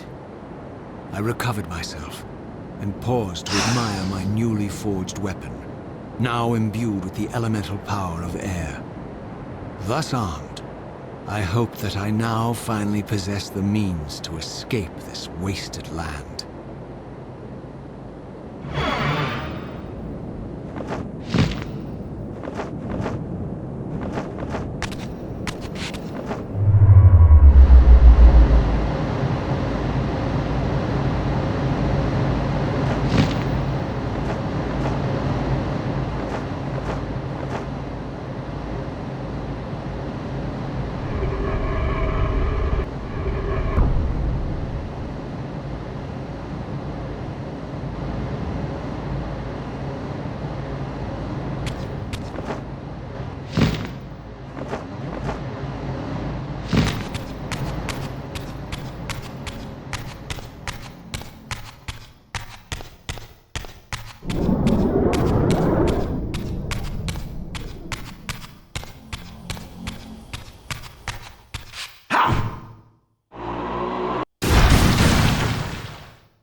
This elemental Reaver, I discovered, had the power to obliterate barriers that were cracked or compromised. At last, I had the means to open that ruined time-streaming chamber I discovered so long ago in the swamp. Now, perhaps, I could leave this wasteland and return to an era when Janos Ordrin still lived.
Prepare to die!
No choice but to act purely on blind faith. There was no way to tell what error this device was tuned to, and I had neither the knowledge nor the means to set the machine myself. I hesitated only briefly. Then, throwing the switch, I hurled myself into oblivion and relinquished my will to the hand of fate.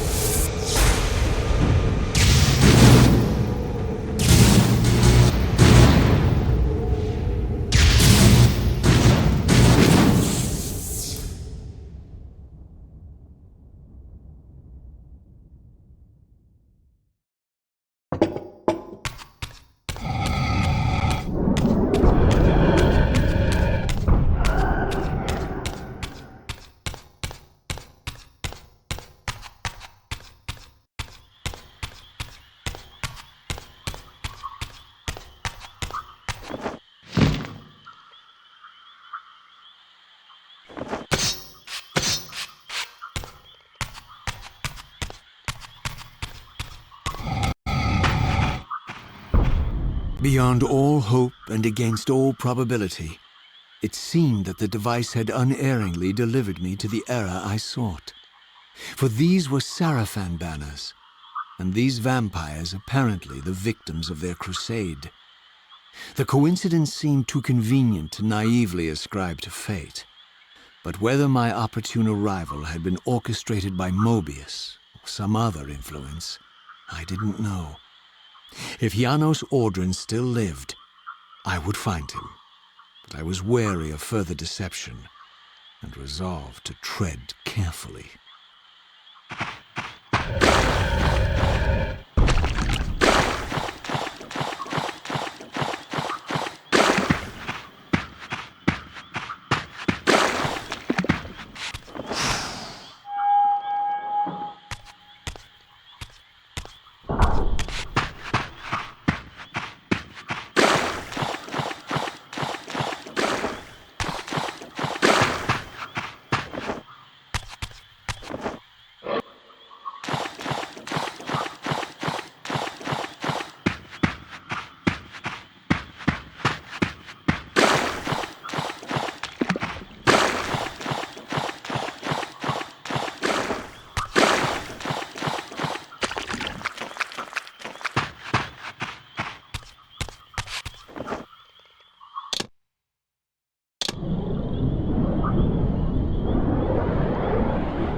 For all the butchery of Mobius's crusade, this massacre was somehow more chilling.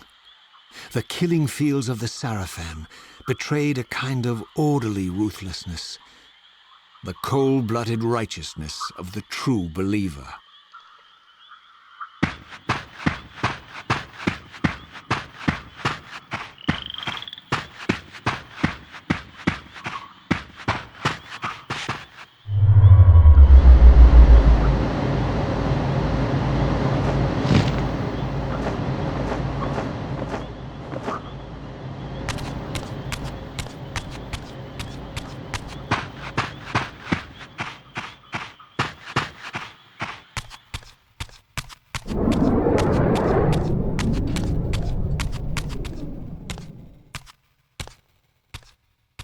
By all that is holy! Here at last, in the flesh, I beheld my former brothers in arms, the warrior priests of the Sarafan Order, their lives devoted solely to the annihilation of the vampire plague. And while I confess I felt a twinge of longing, a pang of grief for what I had believed was my lost virtue, I regarded them now with none of the reverence I formerly felt. For I had seen the human face of the vampires, and now I beheld the monstrousness of these men.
Free your soul, demon!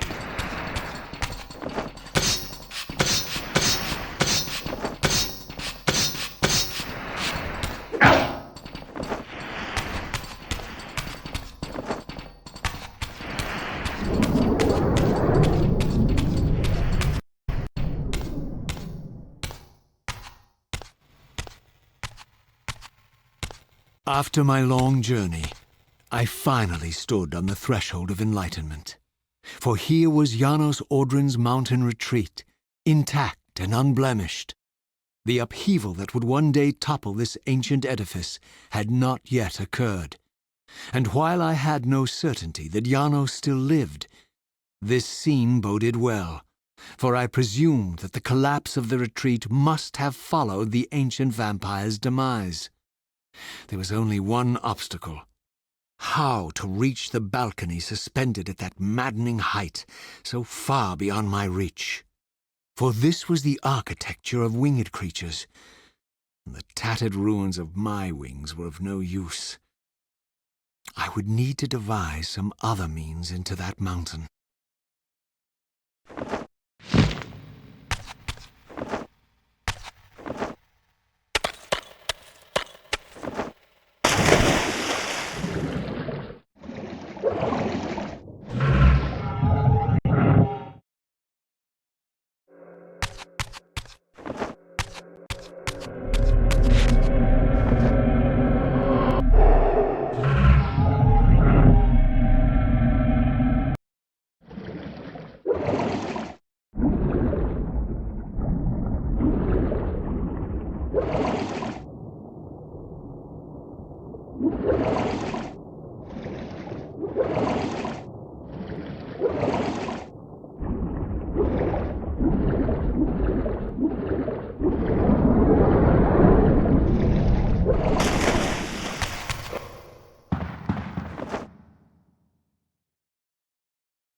There's one!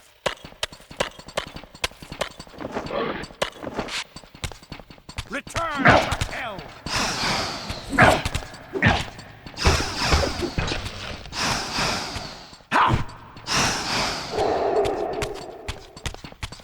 Free your soul, demon!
The mountain's interior was hollow, I discovered, and graced with soaring architecture unique to its creators.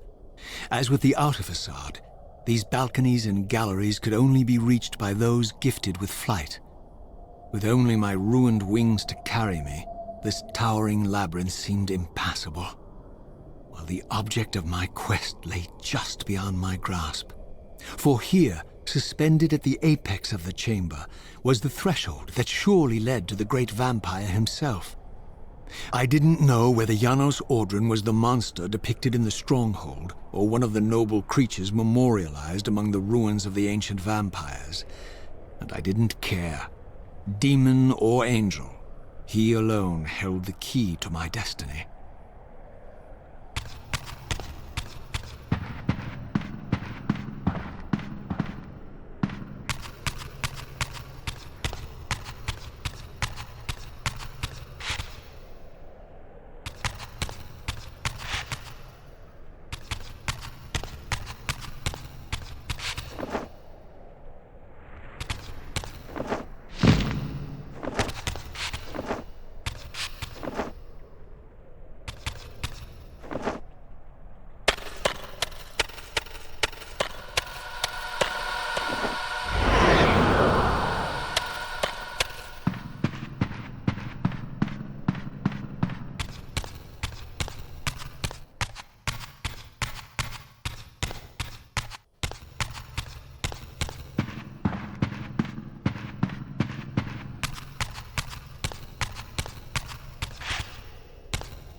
Janos Audrin?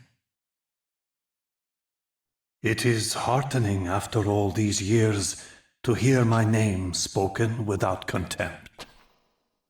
Raziel? My child, what have they done to you? I have been dragged through hell and back. All it seems to reach this moment. But I don't yet know why. For thousands of years I have waited, alone here, losing faith. At the time of the binding, 9 guardians were called to serve the pillars, and I was summoned as the 10th guardian, the keeper of the Reaver, the weapon of our salvation. Over time, our race died out, until I alone remained, sustained only by my obligation to you and by my guardianship of the blade. And the other 9? Why did their guardianship not sustain them? I don't know. As our race dwindled, the humans prospered. I have watched over the centuries as our history faded into myth and finally receded altogether. The humans have forgotten us entirely and claimed the pillars for themselves, wholly ignorant of their true purpose. To them, I am merely a devil, the origin of their vampire plague. Why would the pillars summon human guardians, then, if they are meant to be served by vampires? The pillars choose their guardians from birth, Raziel, and vampires are no longer born. This is the crux of our dilemma, and this is the terrible irony. With their vampire purge, the members of the Circle have assaulted the very architects of the pillars they are sworn to protect. They have embarked on a treacherous path. With every vampire they kill, the humans are slitting their own throats. They know I'm up here, beyond their reach, and it terrifies them. You can see how they flaunt their kills to torment me, or perhaps simply to lure me out. They have this foolish notion that destroying me will somehow topple our entire bloodline. Thankfully, we're not that fragile. I have seen them mustering their forces in the village below. Yes. I don't know what they're plotting, but I fear our time may be bitterly short.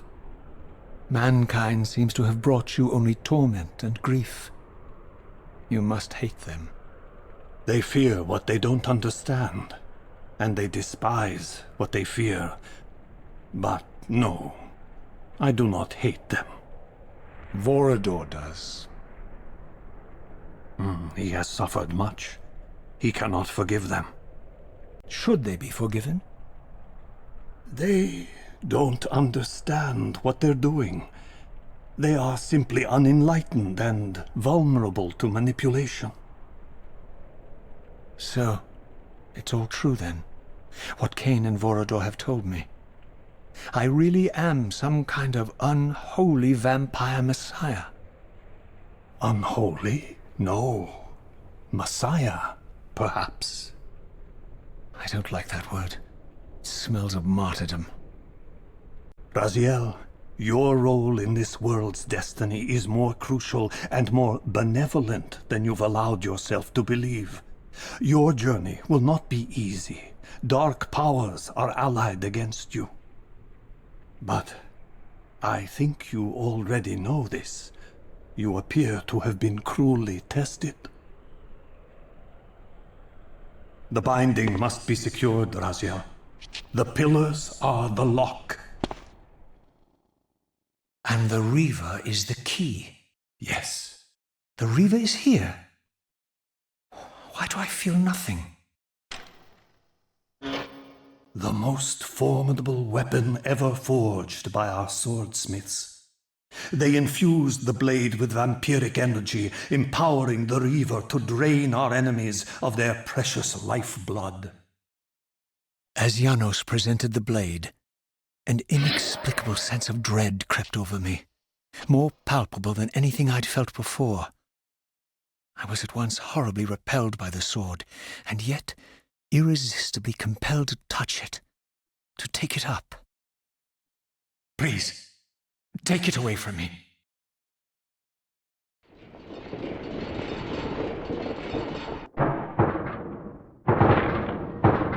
I fear you have been followed.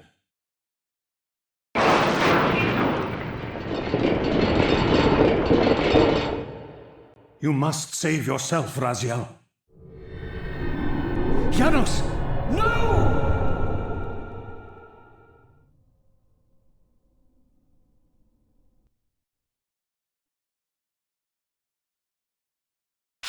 My surroundings whirled sickeningly, and I found myself transported safely away from the ambush to an adjacent chamber. Janos had delivered me from the Sarafan, selflessly forfeiting his own safety to preserve my life. And now I feared that my newfound mentor would be slaughtered by the very crusaders I had so recently revered. The irony pierced me, and with dawning horror, I realized that I had been duped by Mobius from the beginning. For the Sarafan had simply followed the path I gullibly blazed through this sanctuary, and had arrived bearing Mobius's staff. Thus armed, they had Janos at their mercy. Through the door, I could hear them battling, less than a dozen paces away. But it may as well have been 1,000 miles, for this barrier was sealed by elemental forces I did not possess. It seemed Janos had conveyed me into the heart of the fire shrine. I thought perhaps if I could galvanize the forge and imbue the Reaver in time, I might have a slim chance of saving Janos from his grisly fate.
I plunged the Reaver into that furnace and forged the blade with elemental fire. With the Reaver thus imbued, I was now armed to unlock the elemental barrier and rescue Janos from his executioners.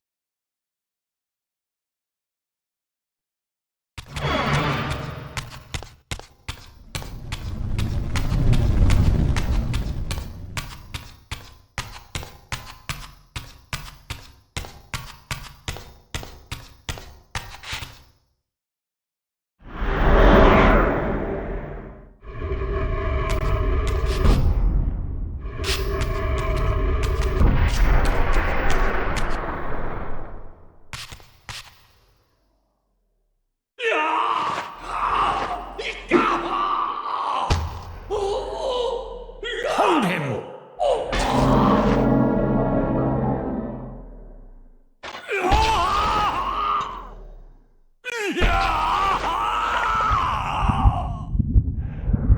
Look at his black heart!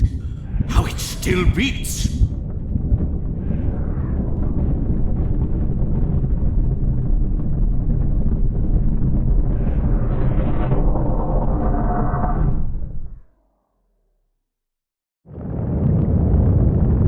The fiend intends to bury us alive! Raziel, we must get out of here! Remember the sword!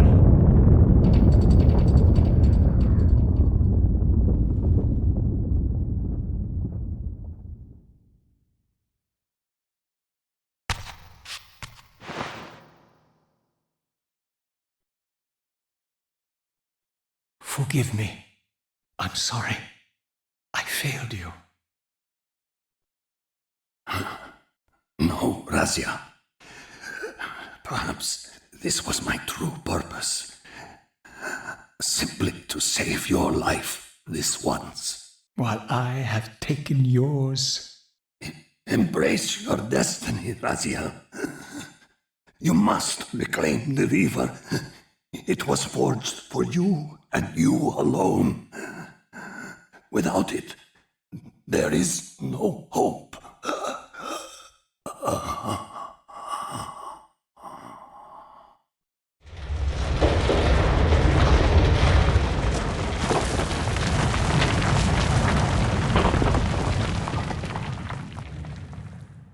As I backed away from Janos's body, I was overwhelmed by a sense of self-loathing so deep I could barely contain it.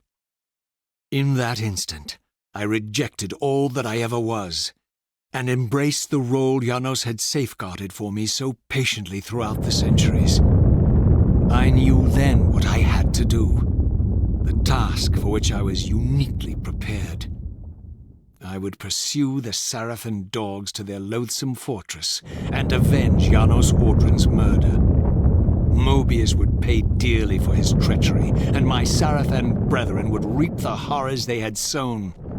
I would retake the stolen Reaver, which was rightfully mine.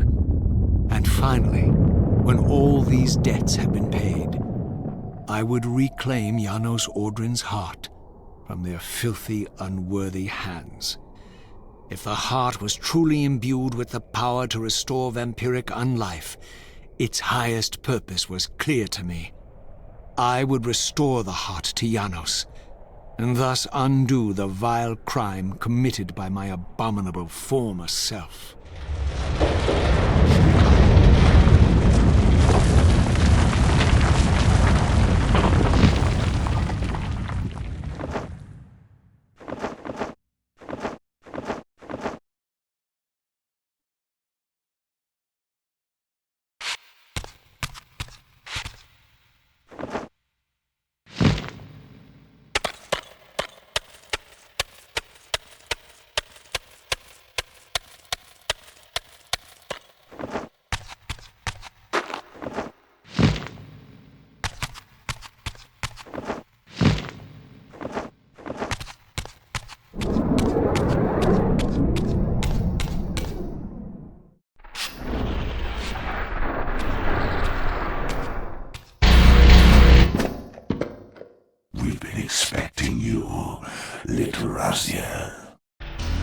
So, these demonic pests were not merely the product of Nosgoth's corrupted future, for here they were, hurtling back over 5 centuries to pursue me. These creatures, I suspected, were minions of the unseen forces that had hoped to control me. This was the tangible expression of their displeasure. These demons were unleashed as the penalty for my disobedience.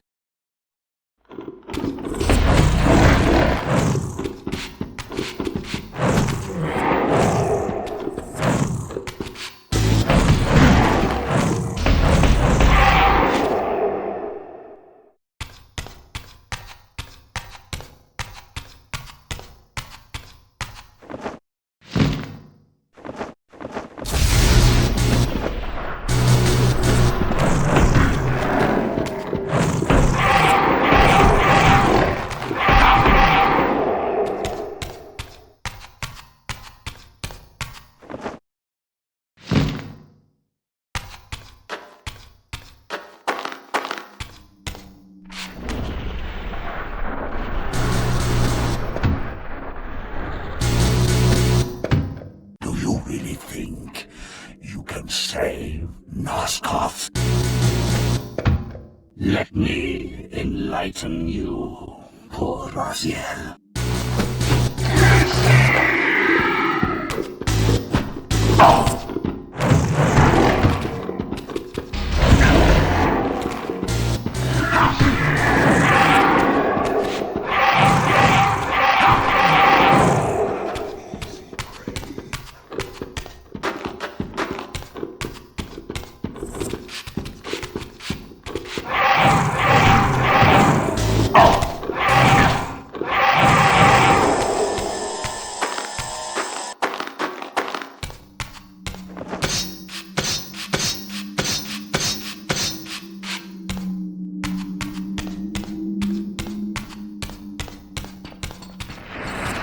Free your soul, demon!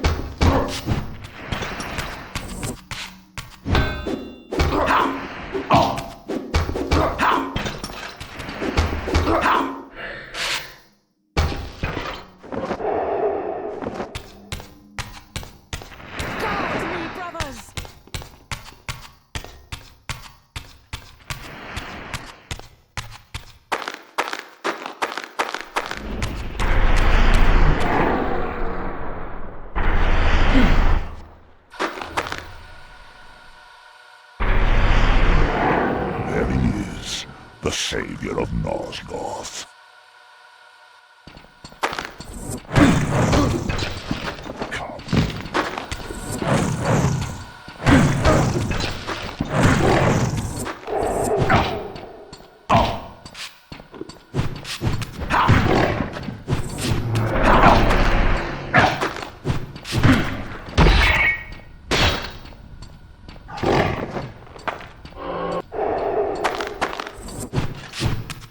Return to hell!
Raziel.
You have failed me, Raziel.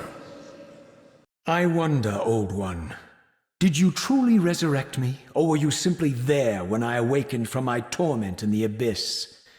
I suspect you found me merely convenient, dropped in your lair by Kain, indestructible for some reason, a durable and gullible tool for you to manipulate. This one thing I readily admit. I have been used by others time and again, but always I seem to stray from their path. What is it about me, demon, that makes me such an unreliable instrument? Why do I survive one trial after another, on and on, in an endless succession of humiliating deaths and resurrections? It seems there is much more to my destiny and my history than I know.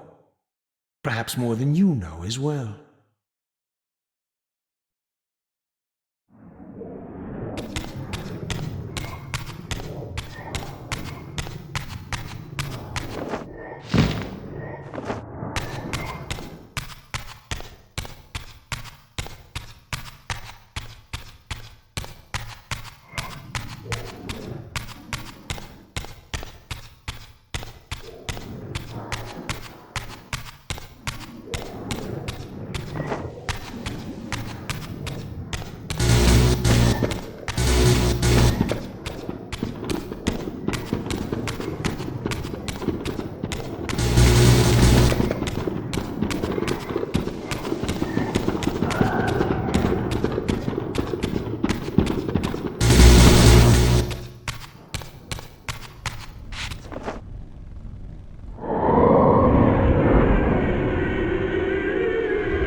He thinks he can change his destiny. What a fool.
Over there!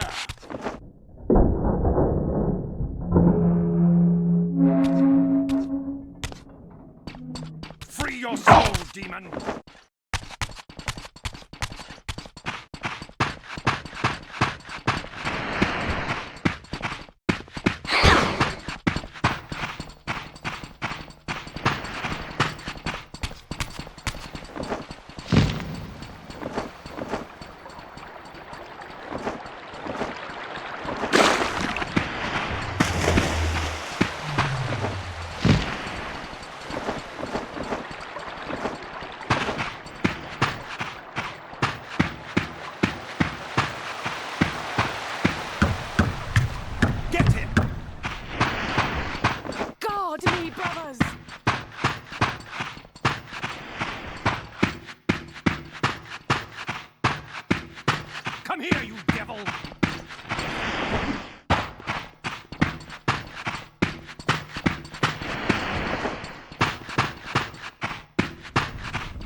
Free yourself!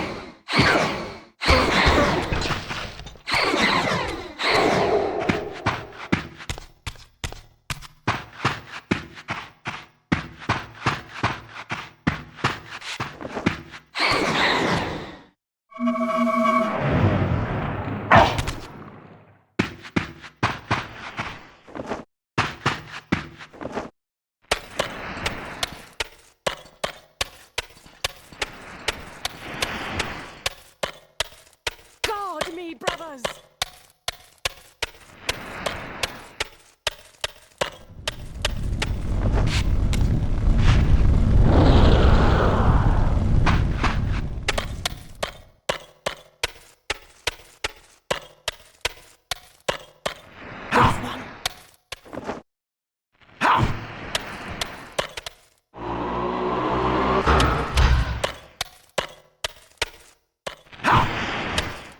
Guard me, brothers!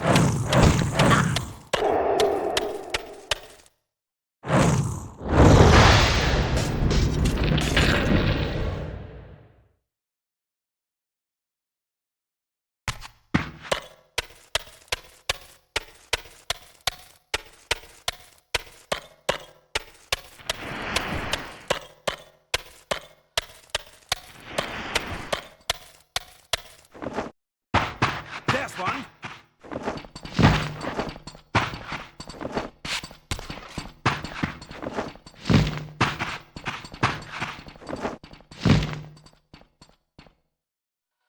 To arms!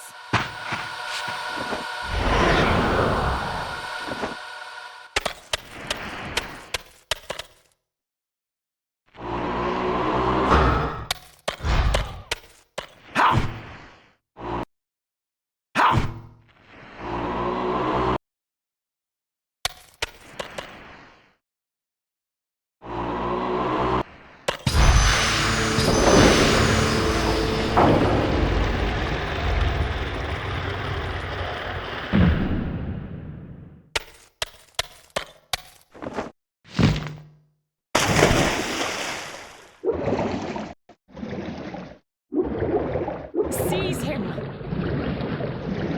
Take the beast down!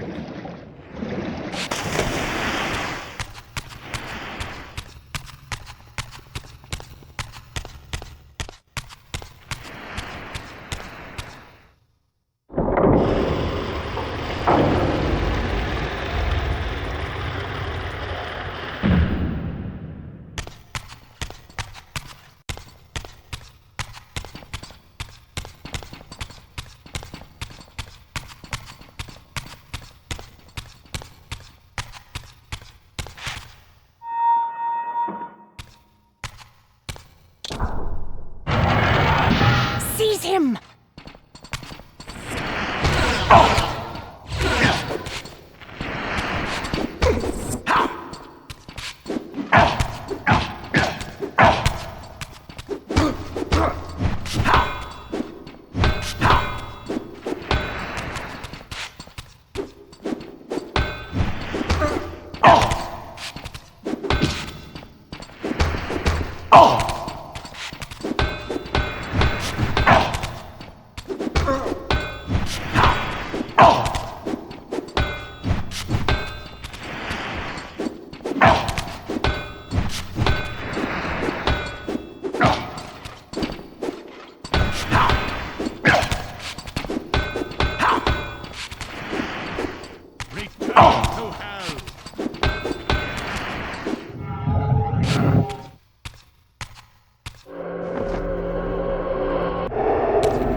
Suddenly and inexplicably, I discovered the Reaver suspiciously laid across my path. Again, I sensed nothing of that temporal distortion, the peculiar sense of displacement I had felt when I encountered the Reaver in William's chapel. Cornered here with the blade, I suffered the same nameless dread that I had experienced when Janos first presented the Reaver to me. I felt at once repelled by the blade, and yet overwhelmingly compelled to seize it. So, Raziel, here we are, finally. You have no choice but to confront me now, and I am not so foolish as I've let you believe. We have business to conclude. You knew I would lead the Sarafan to Janos, you vile bastard. You've been orchestrating my every move. My destiny is an amusement to you. It was fun while it lasted. I think not, Raziel. Malik, do not let this creature leave. He poses a danger to the Circle. Poor, deluded Raziel, did you somehow imagine you had the guile to change history on me? I'm the time streamer. I knew your every intention before you did, you imbecile. Call your dogs! They can feast on your corpses! Lord Mobius, there is trouble within. The Circle is under attack. Hold fast, Malik. This one is the real danger to us. What are you trying to concoct here, Mobius? You toxic creature. Did you imagine I'd simply allow you to run loose, corrupting everything you encounter? I admit that I've underestimated you to this point, Mobius. But it's a mistake I won't repeat. Wrong again, Raziel. Now, Malik, bolt the door. Using his staff to disable my wraith blade, Mobius effectively disarmed me, leaving me with only one choice of weapon. And yet I confess, it was not the lack of options, but blind rage that made me take up the Reaver. In my fury, it felt as though my hand had acted of its own will. And now that same hand clutched the hilt with unyielding strength, and I felt a constrained tingling, a remote but palpable sense of longing, as the disabled wraithblade tried vainly to embrace its physical twin.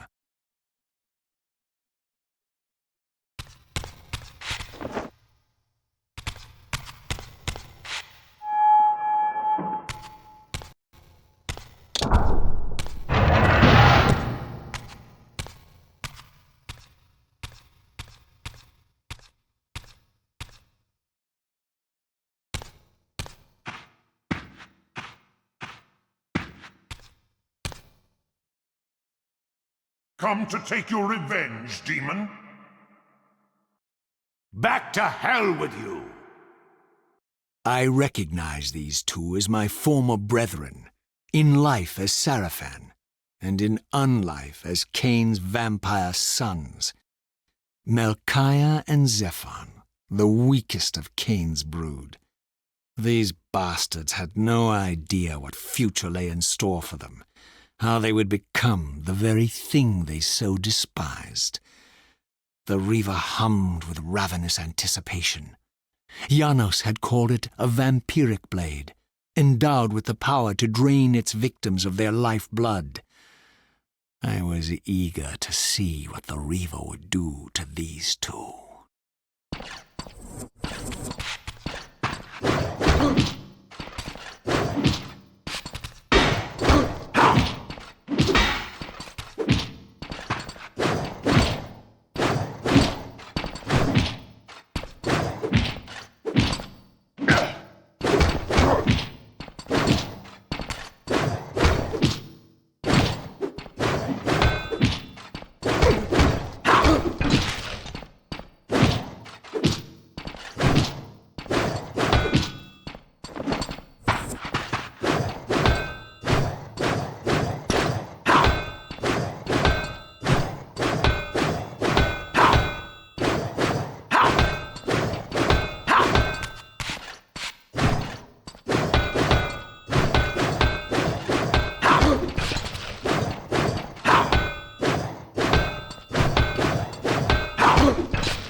As Melchiah and Zephon fell before my blade, I felt the Reaver's bloodthirst as keenly as I ever had when I was still a vampire.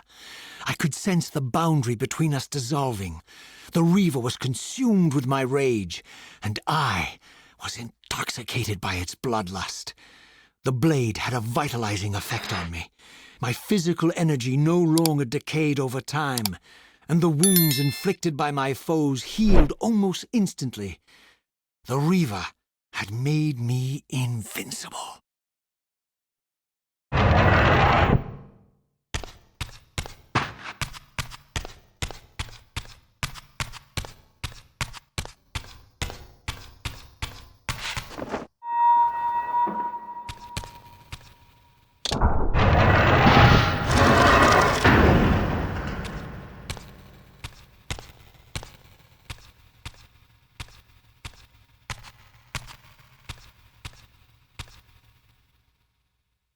Have you come to reclaim the monster's black heart?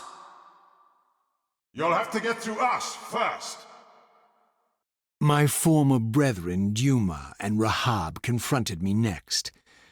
This all seemed so elegantly choreographed. Exhilarated by the Reaver, I was drunk with revelations. I could finally appreciate the delicious irony of Kain's blasphemous private joke, and I reveled as I colluded with him across the centuries. For it was I who put these bastards in their tomb, thus providing the corpses for Kain to raise as his vampire sons a millennium from now.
Get back to the pit you crawled from, demon.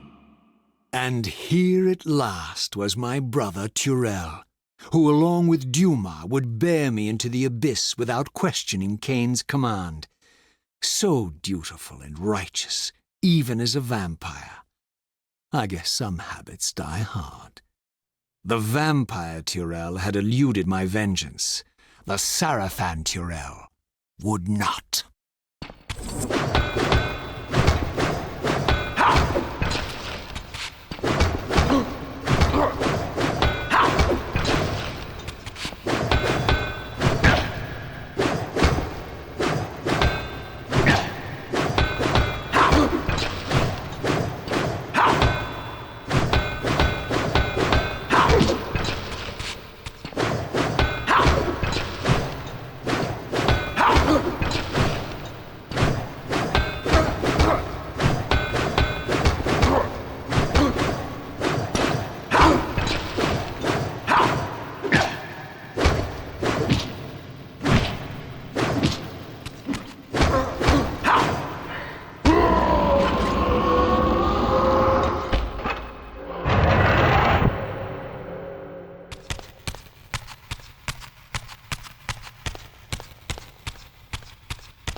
So, vampire, here we are.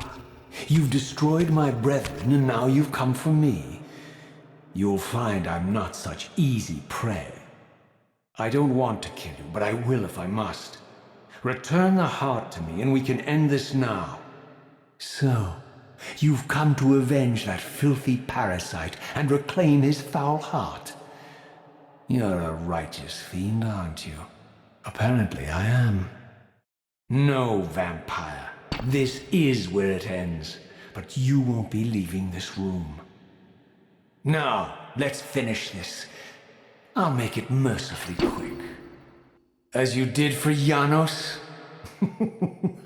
No, that beast had eluded us for far too long. It would have been a shame to end him too quickly. It's ironic, really. The great Janos Ordrin turned out to be no challenge at all. Thanks to you. Did you hear his cowardly screams when I tore that black heart out of his carcass?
I renounce you.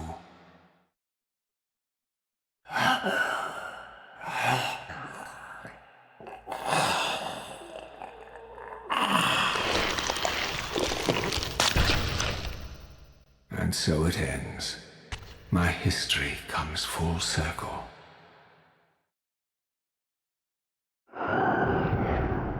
Sensing its twin, the wraith blade uncoiled itself from me, and instead wound lovingly around its former self. I felt its grip loosen, and as the blade left me, its absence chilled me more than its presence ever had. A foreboding sense of emptiness and loss stole over me, and a terrible revelation gathered like a storm at the edge of my awareness. With all other foes exhausted, the conjoined blades turned themselves on me, and I realized, finally, why I had sensed nothing when Janos offered me the blade. The Reaver was never forged to be a soul-stealing weapon. The ravenous, soul-devouring entity trapped in the blade was, and always had been, me. This is why the blade was destroyed when Kain tried to strike me down. The Reaver could not devour its own soul. The paradox shattered the blade. So, this was my terrible destiny. To play out this purgatorial cycle for all eternity. I could not bear it. Despair overwhelmed me. You.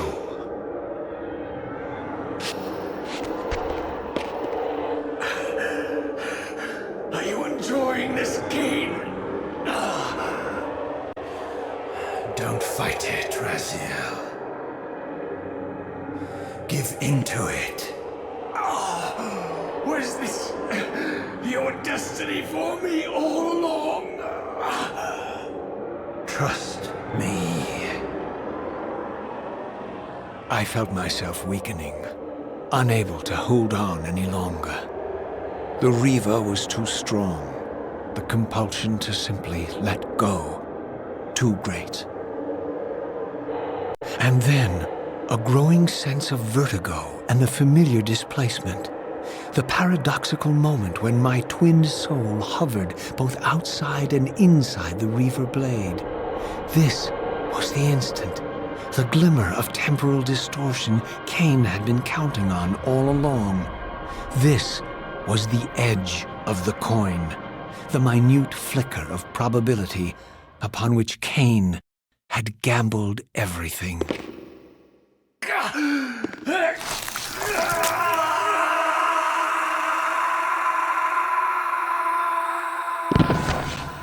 Now you are free to reclaim your true destiny, Raziel. Behind Kain's eyes, I could see new memories blooming and dying as history labored to reshuffle itself around this monumental obstruction.